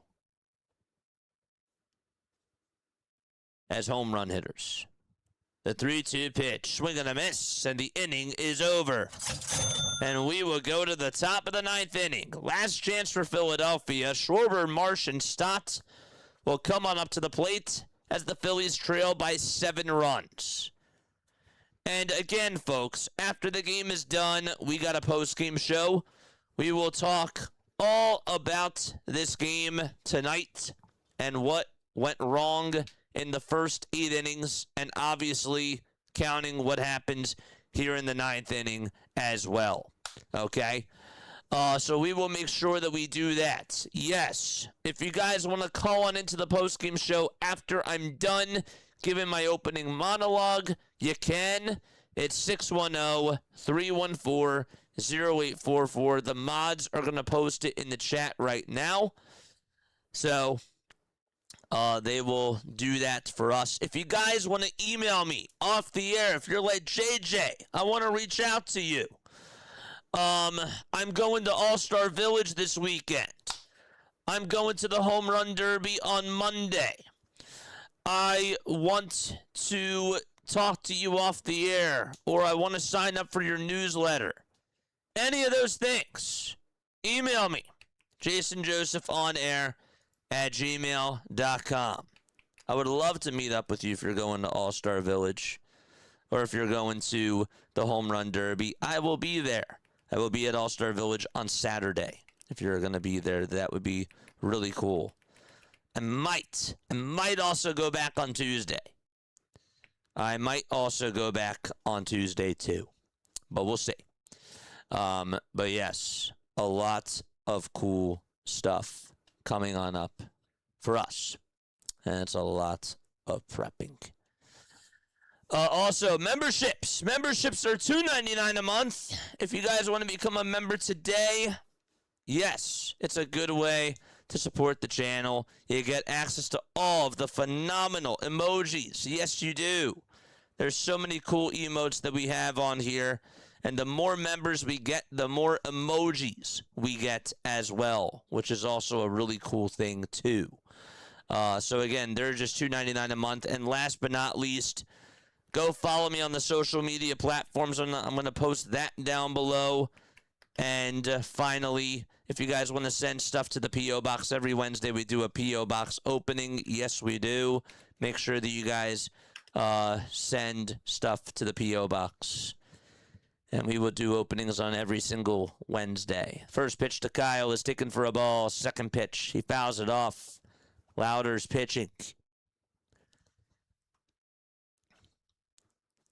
The address, by the way, to the P.O. Box, that is play-by-play with JJ, P.O. Box 6, Gibbsboro, New Jersey, 08026. The 1-1. down for ball 2.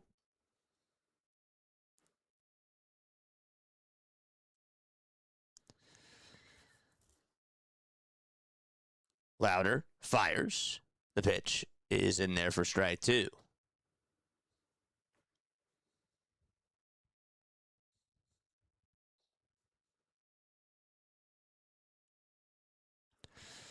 The pitch to Kyle. There's a fly ball hit out over to deep right field. No doubt about it. It's gone.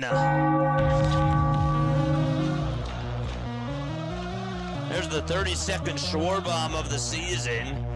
And the Phillies cut it to a 6-run deficit. It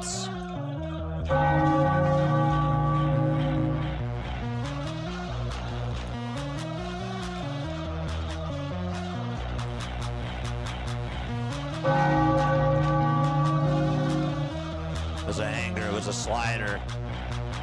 Over towards the knees, it stayed up. Schwarber golfed it out to right field.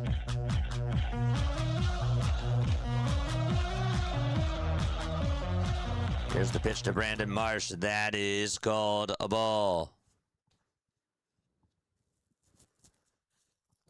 It's 11-5.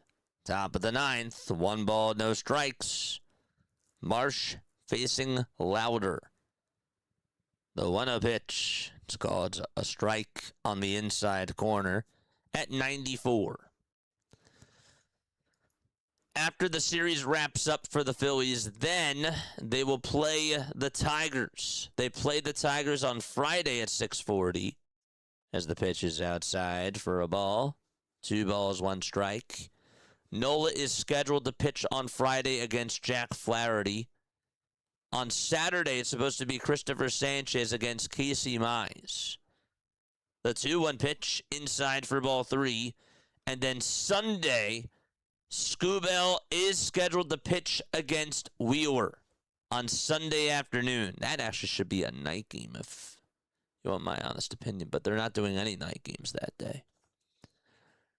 The 3-1 delivery, and Marsh grounds one towards the right side. Arroyo plays it on a hop, takes away the hole, throws it over to first, and there is out number 1. He hit it sharply. Unfortunately, Arroyo just made an excellent play and was shifted perfectly. 1 out, top of the 9th inning.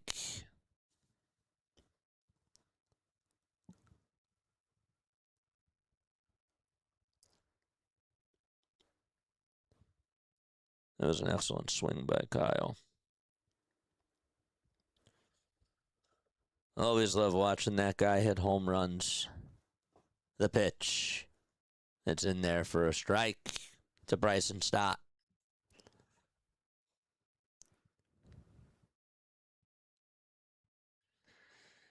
The next pitch. And Stott goes around. The count is now 0-2. I was thinking the same thing, Haley. Was thinking the same thing. Technically, he does, right? Because he's coming home from the All-Star game, right? So technically, he does come home. The question is, will he stay home?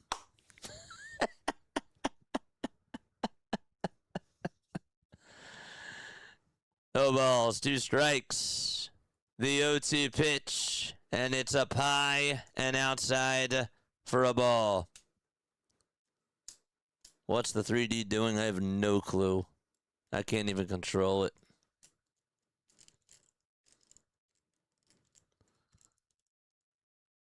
The 1-2 pitch inside for ball 2. Pack a suitcase, baby. Yeah. This isn't just a vacation. Stay right there. The 2-2 pitch. Here it comes. Swing and a miss. And there is out number 2.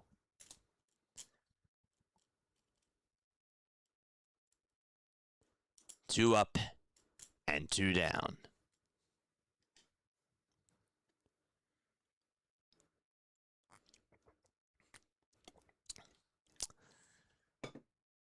It's up to Al Bohm.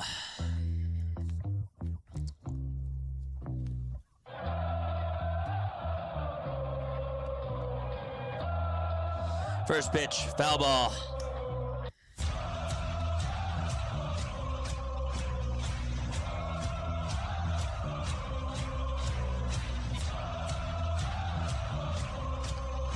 Oh, 1 pitch, ground ball, base it out to right center field, and Bohm keeps the game alive.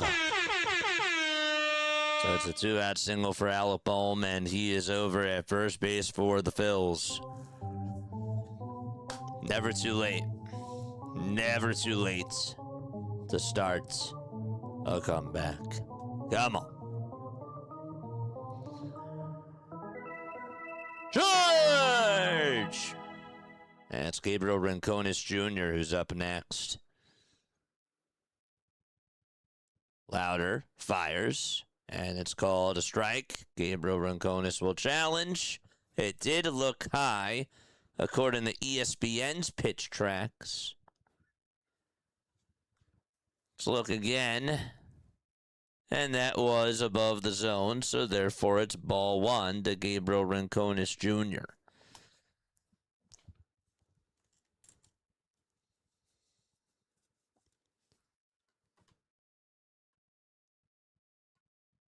The 1-0 pitch. Bouncing ball hit towards the left side of the mound. Louder has it, throws it over to first, and the ball game is over. So, the Reds cruise past the Philadelphia Phillies today and win by a final score of 11-5.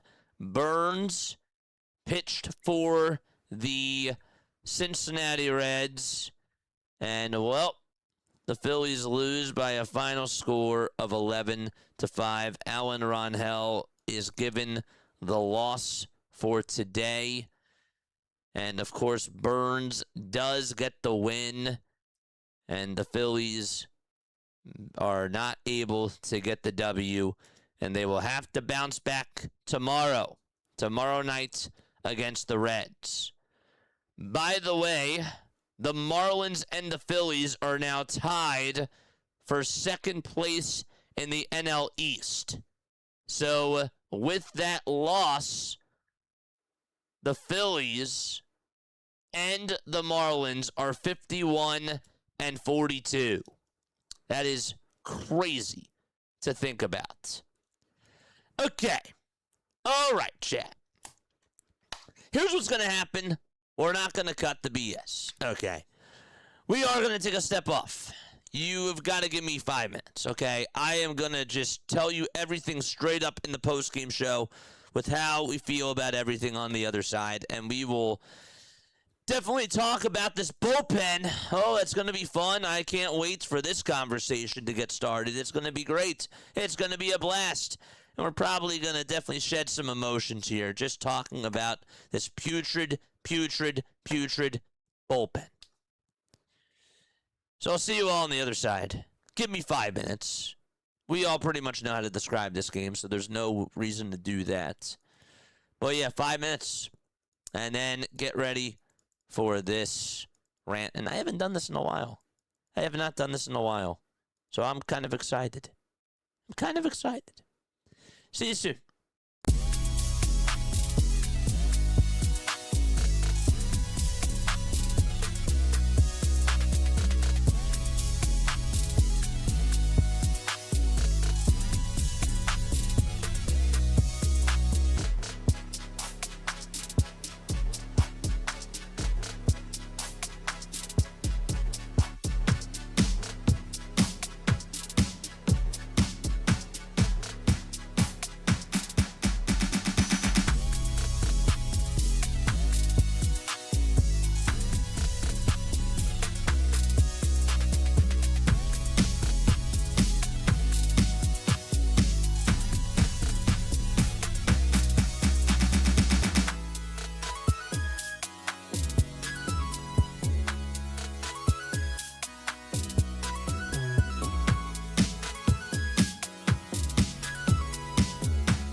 graduated from Rowan University in the spring of 2022 with a sports communication and media degree. I got to actually call minor league baseball and G League basketball games while I was in school. And then I graduated, and as soon as I graduated, I went to NFL Films in Mount Laurel, New Jersey. And as much as I loved that experience, I miss putting on the headsets. I decided, you know what, talk is cheap. I have a laptop that's in my house, and so 21 months later, here we are, still on YouTube, calling games and building an incredible, loving community on here with the people that I call my Philly freaks with a capital P and a capital H. We go live for every single Phillies, Sixers, and Eagles game, and we do it like old school radio play-by-play style. I'm Jason Joseph, and this is Play-by-Play with JJ. I showed a swung on barrel out to right field. Bye baseball. That baby is long gone. Ew. Oh, that was disgusting. Oh my gosh, every time this bullpen just has to come on out to pitch for this baseball team, I probably should just get like a paper bag and just put it right next to my desk and just get that ready because I want to vomit. I really do. Oh my gosh. This bullpen is horrendous. But before we talk about that, and before we get into how horrendous this bullpen is, please, again, thank you so much for tuning on into this. I really appreciate it. Welcome on in to the Phillies postgame show. Hit the thumbs up button. Hit the subscribe button as well. Turn on the bell icons. And without further ado, let's just begin. First and foremost, okay. So, this team says that they weren't going to call up Alan Rangel. They're just going to go to a bullpen game, and they're just going to send him down and have him come back up for the second half. We all knew at the end of the day that Rangel was going to get called back on up, and they were just playing us. Absolutely, they were playing us. So Alan comes on back up, and I'll be completely honest with you. I did not like the outing today from Allen. Even though those 4 strikeouts in a row were great, I still thought that he should have went a little bit deeper because at this point, I guess it doesn't really matter. Ultimately, at the end of the day, you're probably going to lose this game anyways because you're waving the white flag. You're just not going to win this game because this bullpen is trash. It's terrible. During the break, I'm looking at ERAs from these pitchers on this team that are below a 3, that are qualified pitchers, okay? Do you guys realize that 2 of those pitchers are bullpen pitchers? Just 2. Just 2. Duran has a 1.47 ERA. And Tim Mesa has a 2.88 ERA. Jonathan Bolin has a 3.25 ERA. I'm going to read you the guys that are over a 4.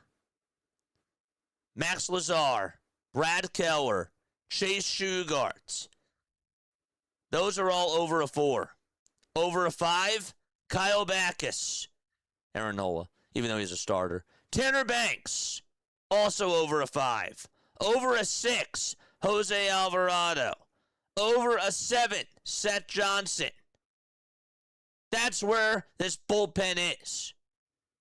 That's 8 guys that have over a 4 ERA. And that's 4 guys, to my counting, that are over a 5. Taijuan Walker had a 9.13 ERA. Lou Trevino, a 12 ERA, but he only threw 3 innings, so I don't count that. But still, that's horrible. Oh, it's so bad. It is terrible, chat. And you're telling me, I'm looking at a tweet from Matt Watson here from an hour ago, and this guy just said, and I couldn't have said it any better, Dave Dombrowski entered into 2026 believing that this group of lefties, Jose Alvarado, Tanner Banks, and Kyle Backus, could be the team's best left-handed pitchers.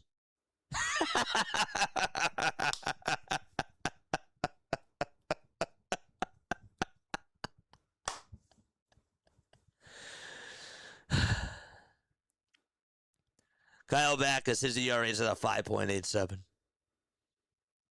Jose Alvarado, 6.1. And Tanner Banks, 7.14. Yeah. And Tim Mesa is your high leverage guy. Tim Mesa is your best left-handed pitcher. And you got him on a minor league deal. I just want you to put that into full perspective. That Tim Mesa, 34-year-old Tim Mesa, is your best left-handed pitcher out of this pen. Oh my gosh, is that terrible? It's been a problem for a while. I've been bottling this up inside. And you know, everybody's talking about, well, they're like, what, 34-1 in like one-run victories, or like they're coming up with, you know, they do a really good job of one-run games. But do you know why that is? Because when Duran comes on in for the ninth inning, he gets the save, and he has been fantastic. Don't get me wrong, he's been so awesome. And when they have the lead, if they can control it, he comes on in for the ninth inning. But you know, that's not good enough, because guess what? You have Aaron Nola, who you can't even trust to go 5 innings. You have Andrew Painter, who was called up by default heading on into this year, just not doing anything good. And you're left with this. This is what you're left with.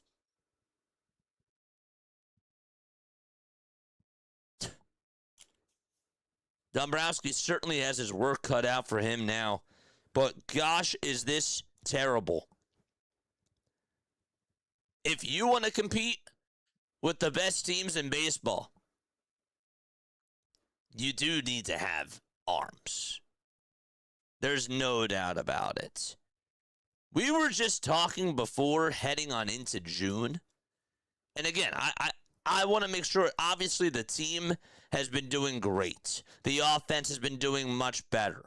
Okay, and the starting pitching with Sanchez, with Wheeler, with Luzardo, we're not talking about that. They've been really good. But we want this team to win a World Series. We want them to be able to go deep into the playoffs. And with what they've been giving you from this bullpen over these last 3 weeks, it's been bull crap. I'm not even going to call it the bullpen anymore in my head. I'm going to call it the bull crap. Yeah. Because that's what they are. And we can argue what decisions Don Mattingly has made with how he goes to the bullpen. You don't have anybody. The bottom line is that you don't have anybody else that can hold the fire down except for Duran. Boland's been pitching better. That's cute. Brad Keller comes back tonight, strikes out, or gets the first 2 guys out. That's cute. I want arms. I want guys that can hold the lead down. I want guys that you can rely on to come on in for the 7th and the 8th inning in order for you to get to Duran. It's a problem. It's BS. Chase Sugar for a while was doing well. Now I understand why he's not used in high leverage spots. Tim Mesa is not a high leverage guy. Jonathan Bolin is doing better. And I'm not trying to poo-poo Jonathan Bolin, because he is doing better. But you're telling me Brad Keller is your 8th inning guy? It actually feels like, with how this bullpen has been, it feels like we've had 6 different versions of Brad Keller. It feels like we've had 6 different versions of Brad Keller out there, chat.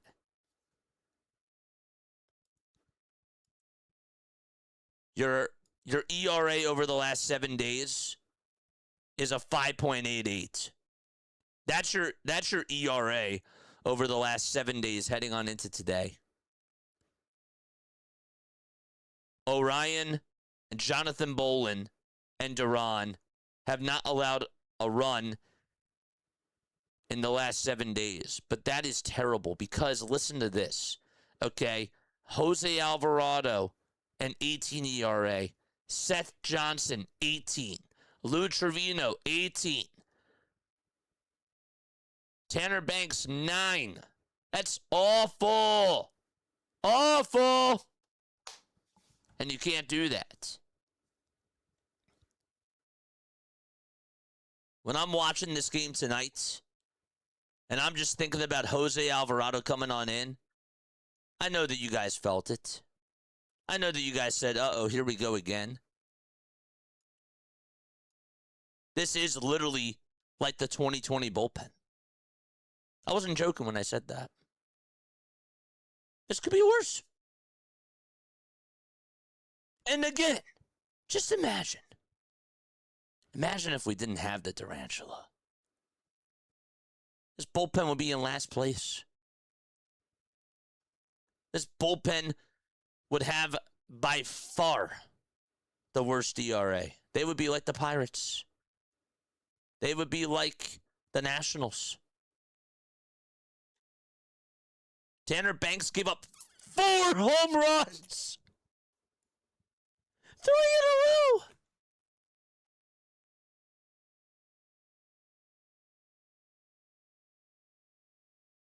I do not want to see Tanner Banks again after tonight.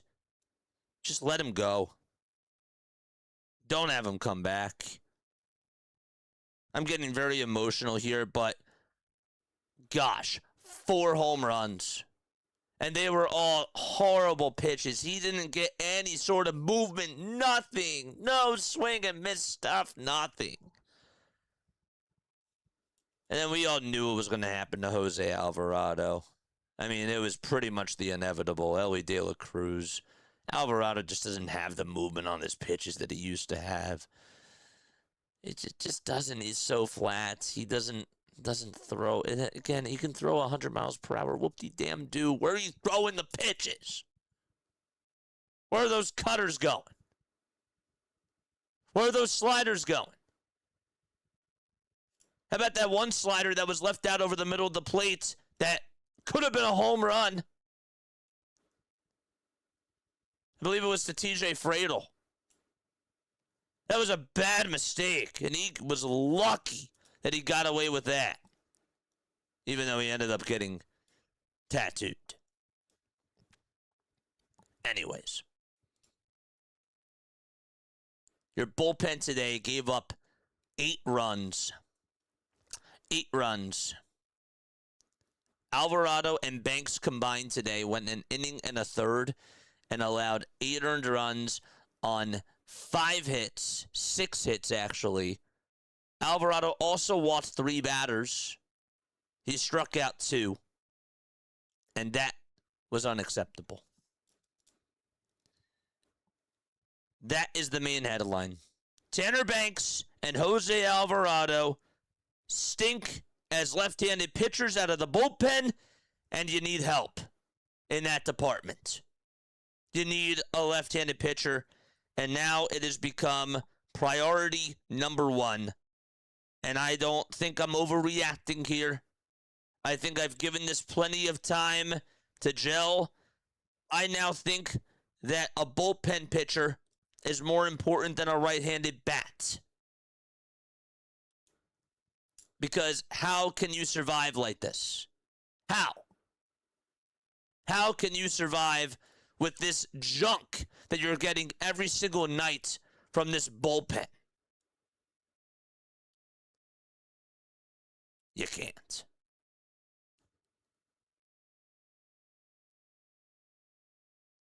I don't want to forget about the offense either. I don't want to forget about the offense. When I saw the lineup card come out tonight, chat, I was not a big fan of it. I don't like Bryce Harper leading off. I want Brandon Marsh leading off. I want him batting number 1. And I want him batting in front of Bryce Harper and Kyle Schwarber. That's just me. I don't care. I am just going to continue to bang on that drum. Put Brandon Marsh in the leadoff spot, please. And thank you. If you want to put Crawford in the leadoff spot too, with the way that he's going, okay, I would still prefer Brandon Marsh. But anyhow, this team had chances, and Burns was walking a lot of people, and I actually thought that he left a lot of mistakes out over the middle of the plate today, and the Phillies just did not have enough offensively. They got you a 2-0 lead, and then it became 2-2, and obviously the fourth inning debacle happens, for sure. It happens. And then they made it a 3-run game. But in that 6th inning, I really thought that there was a golden opportunity for this team to be able to get some runs. I didn't even get to talk about the Gabriel Rincones air out in right field. Man, I've seen enough. I've seen enough from Gabriel Rincones defensively. I'm done with him out in right field. He is terrible as an outfielder. I've seen enough of that too. I'm just tired, man. I've had all this stuff bottled up inside. And again, to their credit, they've been playing very, very good baseball. They've been playing really good baseball. But I can't just sit back anymore and just not talk about these flaws and really get on into this, because that's a problem. That is a problem. And if you want to win, if you want to be a contender, you have to fix those issues. And this is a Dave Dombrowski problem. Mainly.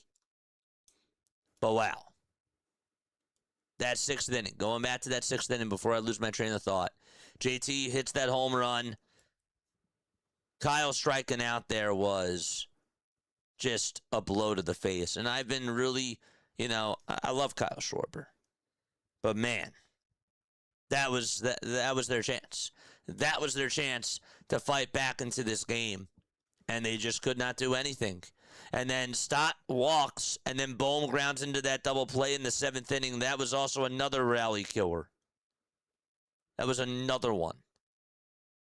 And how about, we didn't even get to talk about, obviously, like when things go on in the bottom of the 7th, that was terrible too, but gosh, just not fun.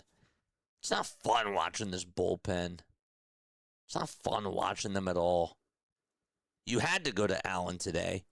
And Allen just, again, I did not, heading on into the series, I didn't expect them to win this game. You guys heard me say it.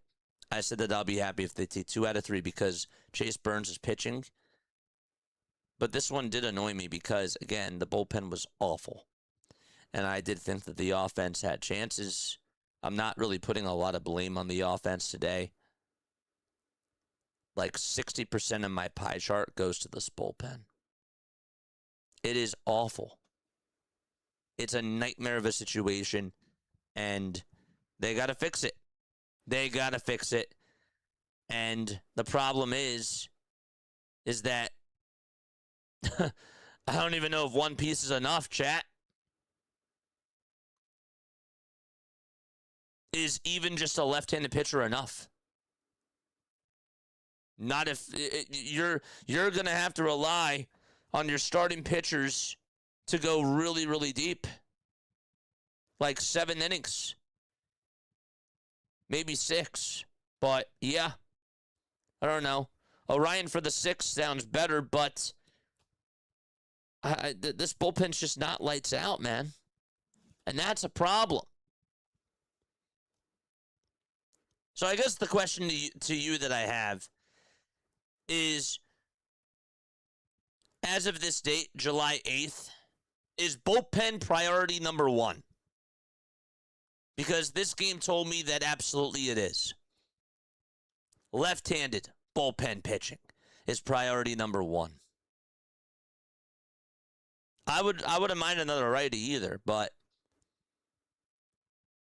wow. I still think that starting pitching is also another thing that they should invest in. That doesn't mean everything that I said. I still want them to go after Tarek. And I know it's going to be a lot. But even if they don't get a Tarek, if they get an impact pitcher, that's fine with me. If they get a Sonny Gray, okay. I'm fine with that. But, gosh, does this pitching need help?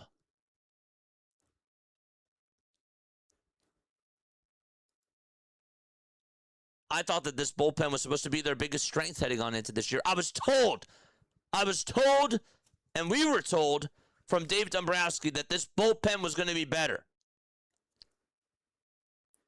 This bullpen was going to be better. I'll read this to you. So last year, during the regular season, Orion Kerkering had a 3.3 ERA. Okay. Alvarado had a 3.81 ERA. Boy, we would take that any day now. David Robertson had a 4 ERA. Tanner Banks' ERA was at a 3.07. Matt Strahm was at a 2.74.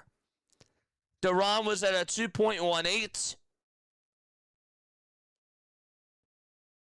David Robertson, we said that he was at a 4.08. The bullpen was not bad last year. It was not bad at all. But one of our lefties goes from 3.07 all the way to over a 7. The other one goes from a 3.8 all the way up to over a 7. And that's just not good. At all. At all. Your ERA last year as a team was at a 3.79. This year, it's already at a 4.21. But that doesn't tell the full story because Zach Wheeler, Christopher Sanchez, and Jesus Luzardo overall have been really good for you, and so has Duran. So you take those outliers out, and then you get the rest of it. You get the rest of it. 610-314-0844. What's priority number one? Is it bullpen? Is it starting pitching? Or is it still a bat? Let me know down below and call into the show because I want to hear your thoughts. Okay, we got our first caller.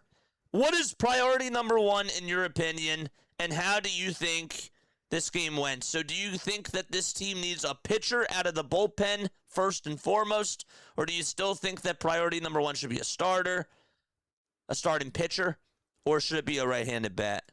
What's going on, my friend? How you feeling? I'm feeling just the way that you are. I'm trying to, just calm down after the game because it was horrific, pathetic, Wheeler, to say the least.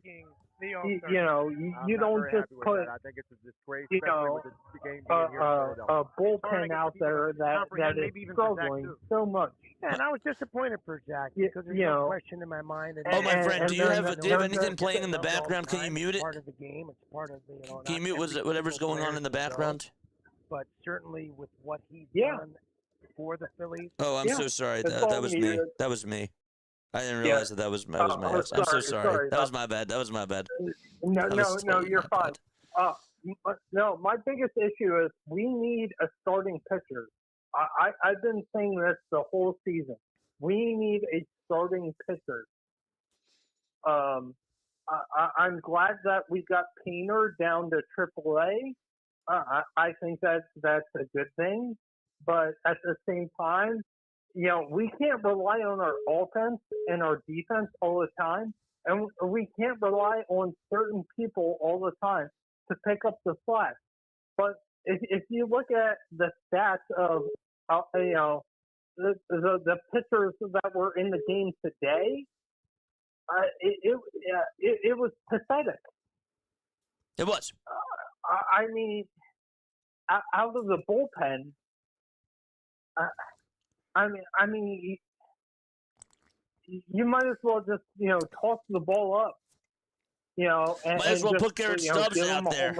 Might as well put Garrett Stubbs out there at this point. Yeah, exactly. Yep. But it's like they're giving up. Yep. Why give up on like this? This is the type of like the time of the season where you have to dig in and you have to go to town because this is this is the go. You have to go to town right now. To make the playoffs. That's right. No, and, man. And how are you going to make the playoffs if you have a crappy bullpen? You don't have any good starting pitchers except for you got Wheeler, Sanchez. I'm not gonna deem them bad at all because they were fantastic. But they really got to step up their game. They really do. And they can't point fingers at one another and say, you know what, we lost because this. No, you can't point fingers at one another. You got to say, you know what, we lost today because we didn't play as a team. We are a team. We are a team. So if we are a team, then play as a team. But at the same time, you have pitching that needs to be established. The pitcher that was in the game today, like, throw him away. Yeah. It's junk. I hear you. You, man.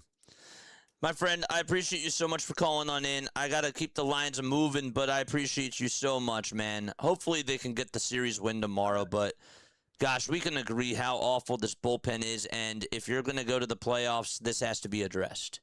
This, you just can't live with this. You can't live with this. It's enough. Enough is enough. Well, we need a starting pitcher. I agree with that, too. I absolutely, I agree with both. I think we need another arm, and we need another starting pitcher as well. I think we need both. So, all right, I'll talk to you later. All right? You have a good day, my friend. Talk to you later. Peace out. Hey, you too, JJ. Yep. Sounds good. Shout out to my guy.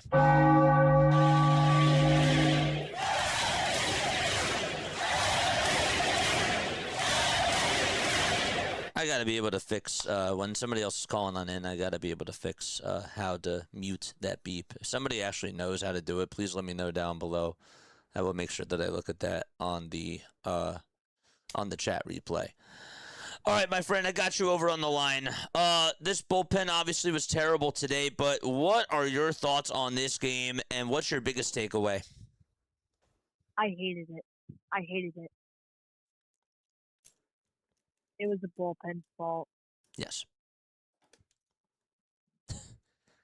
It was the bullpen. It was the bullpen's fault. Getting at the last second, getting Jorge Alvarado back, putting him into the game, I was like, what are they thinking? Who else do they have, though? Like this is now a Dave Dombrowski problem because they don't have anybody. They don't have any reliable left-handed pitchers. Like three of your pitchers, all three of your lefties have at least like almost close to a 6 ERA and higher. Like two of them have over a 7 ERA. Yeah, this is what I learned. The lower the ERA, the better the pitcher is. Of course, absolutely. Because if you look at the Pirates, they have Paul Skeens, who has like a lower 180 ERA, and he can pitch like over 100. So yeah. Well, yeah. Plus he's a starter. But when you look at their bullpen, their bullpen is also just really bad. Again, I said this before, I'll say it again. But if it wasn't for Duran, this bullpen would probably be the worst in all of baseball. I'm not even exaggerating. They are that bad. They're so bad. What were you saying? What I would say, this is what I was saying. Maybe what the Phillies bullpen should do is they should practice pitching before game time. I agree. Practice. I agree, man. And part of me also wonders too, and we're not even talking about this, but another part of the reason why the bullpen is struggling. I mean, Caleb Cotham's part of the problem too. Like, the pitching coach, because you got to be going on over drills, and you got to be better. And I also feel like that part of this debacle sort of lies on him as well, or lays on him too. Yeah, I understand. Yeah. So, yeah. And the bad part is my grandfather just died. Oh, dude, I'm so sorry. Yeah. I'm so sorry, man. But there's one thing though that the Phillies should learn. They should not do this ever again. And they should practice. Yeah. I agree.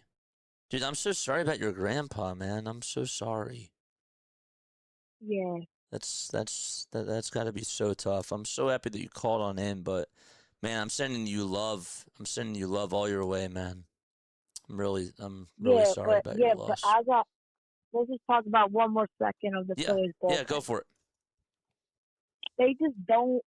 If we never had Duran, we would probably not be the team we were now. 1,000%. Absolutely. I agree with you on that. We would not be the team we needed. I know.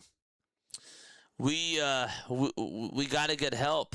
We got to get help, my friend. We have to get help. In the 5th inning of JT home run, that is JT. If it was bases loaded and JT hit a home run, the Phillies could have had a chance. For sure. Absolutely. But it didn't work out that way tonight, unfortunately. You got to bounce back tomorrow, though. There's no excuses. Take the series tomorrow and just take 2 out of 3. I don't want to see this bullpen ever again. No, I don't even want to see them. I hear you, dude. I will only see them if they win. Yes, that's right. That's right. Oh, man. What's your name again? Is it Hunter? Yeah. Hunter. Man, I love you so much, buddy. I'm so sorry about everything that you're going through, man. And just, keep calling on into the show. I love you so much, dude. And hopefully we can get another Phillies win tomorrow. What time are you guys going to be online tomorrow? First pitch is at 7:10 again. All right. So it's at 7 o'clock tomorrow. Wow. Yep. All right, Hunter. You take it easy, man. Love you, buddy. Yeah. Man, that's tough.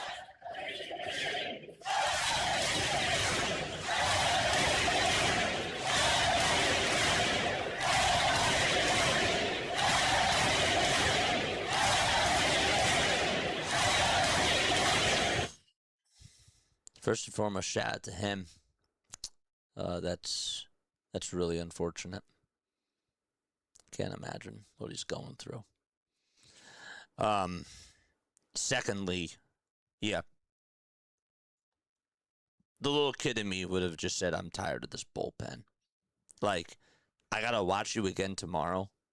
Please don't make me watch, Jose Alvarado, Tanner Banks, all those guys.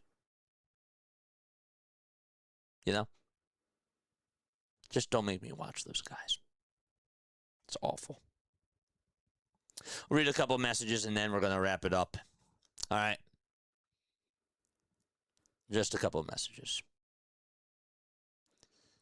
If the Phillies YouTube channel uploaded losses, the highlight video would literally be less than a minute long, showing only JT and Schwarber's home runs.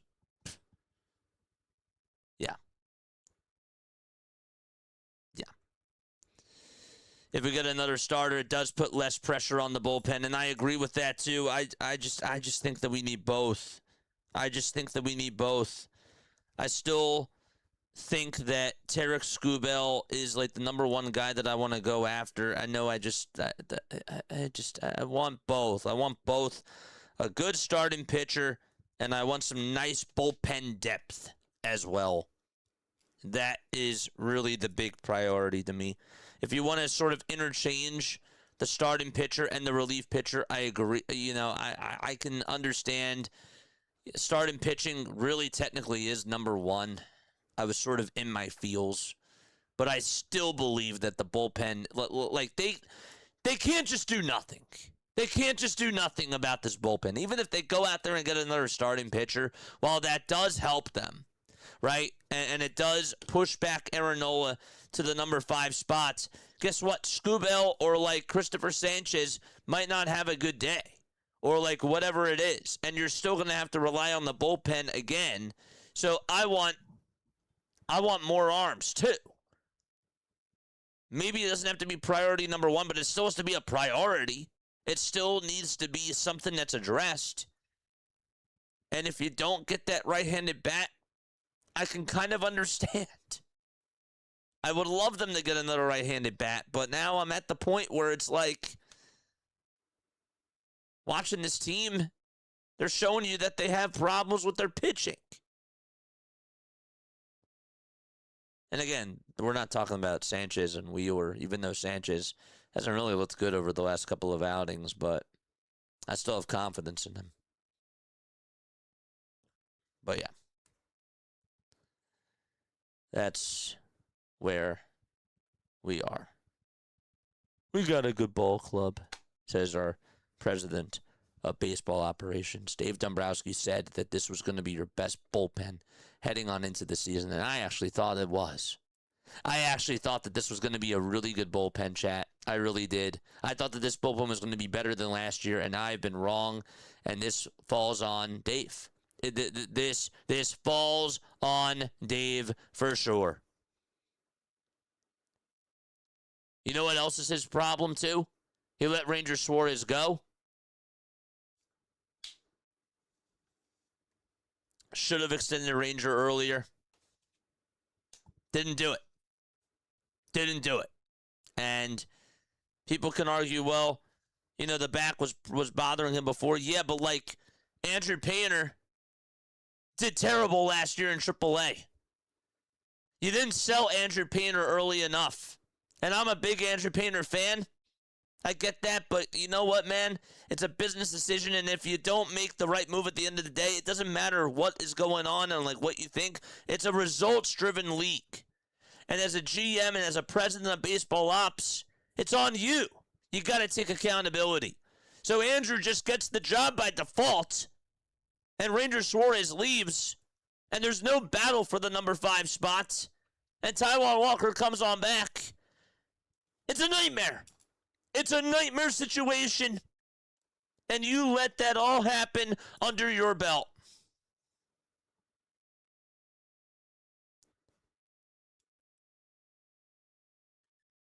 You got to get away from the numbers. It's pretty simple. Duran in the 9th, Mesa/Bolin in the 8th. Old school starters have to go 7 given this roster. They don't have better guys in the bullpen. They have nobody, Morty. They have nobody.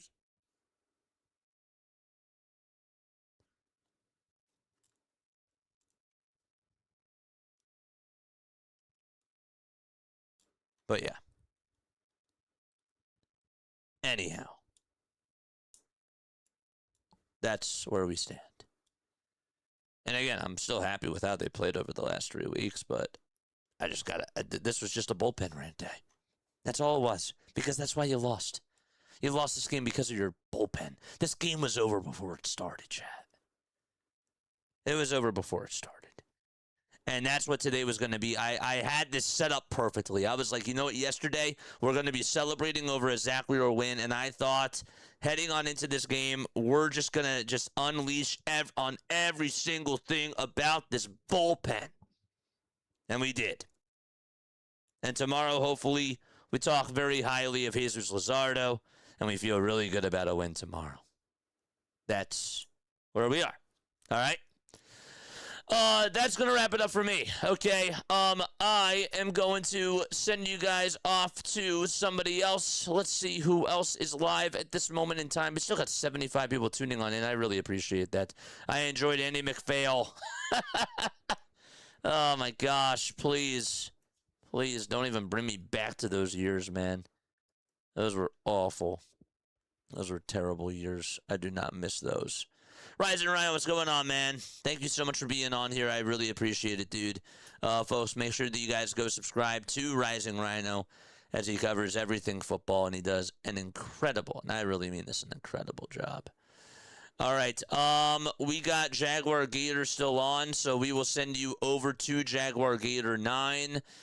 He's doing his overtime stream, so make sure that you guys go tell him that I said hello. I'm talking now as the roster is currently constructed. Why do starters have to come out? Like, why in basketball are you not supposed to have big men play in the post? It's not difficult. This is a Major League Baseball problem, though, Morty. It's not just a Phillies problem. I get that it's, like, really annoying, but I don't like it either. I don't like it either.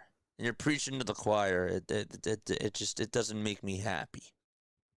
It doesn't make me happy that we're in this sort of a mode. It just doesn't. All right, I love you all. Lila Tov. Good night. And I will catch you all in the next one. Peace out.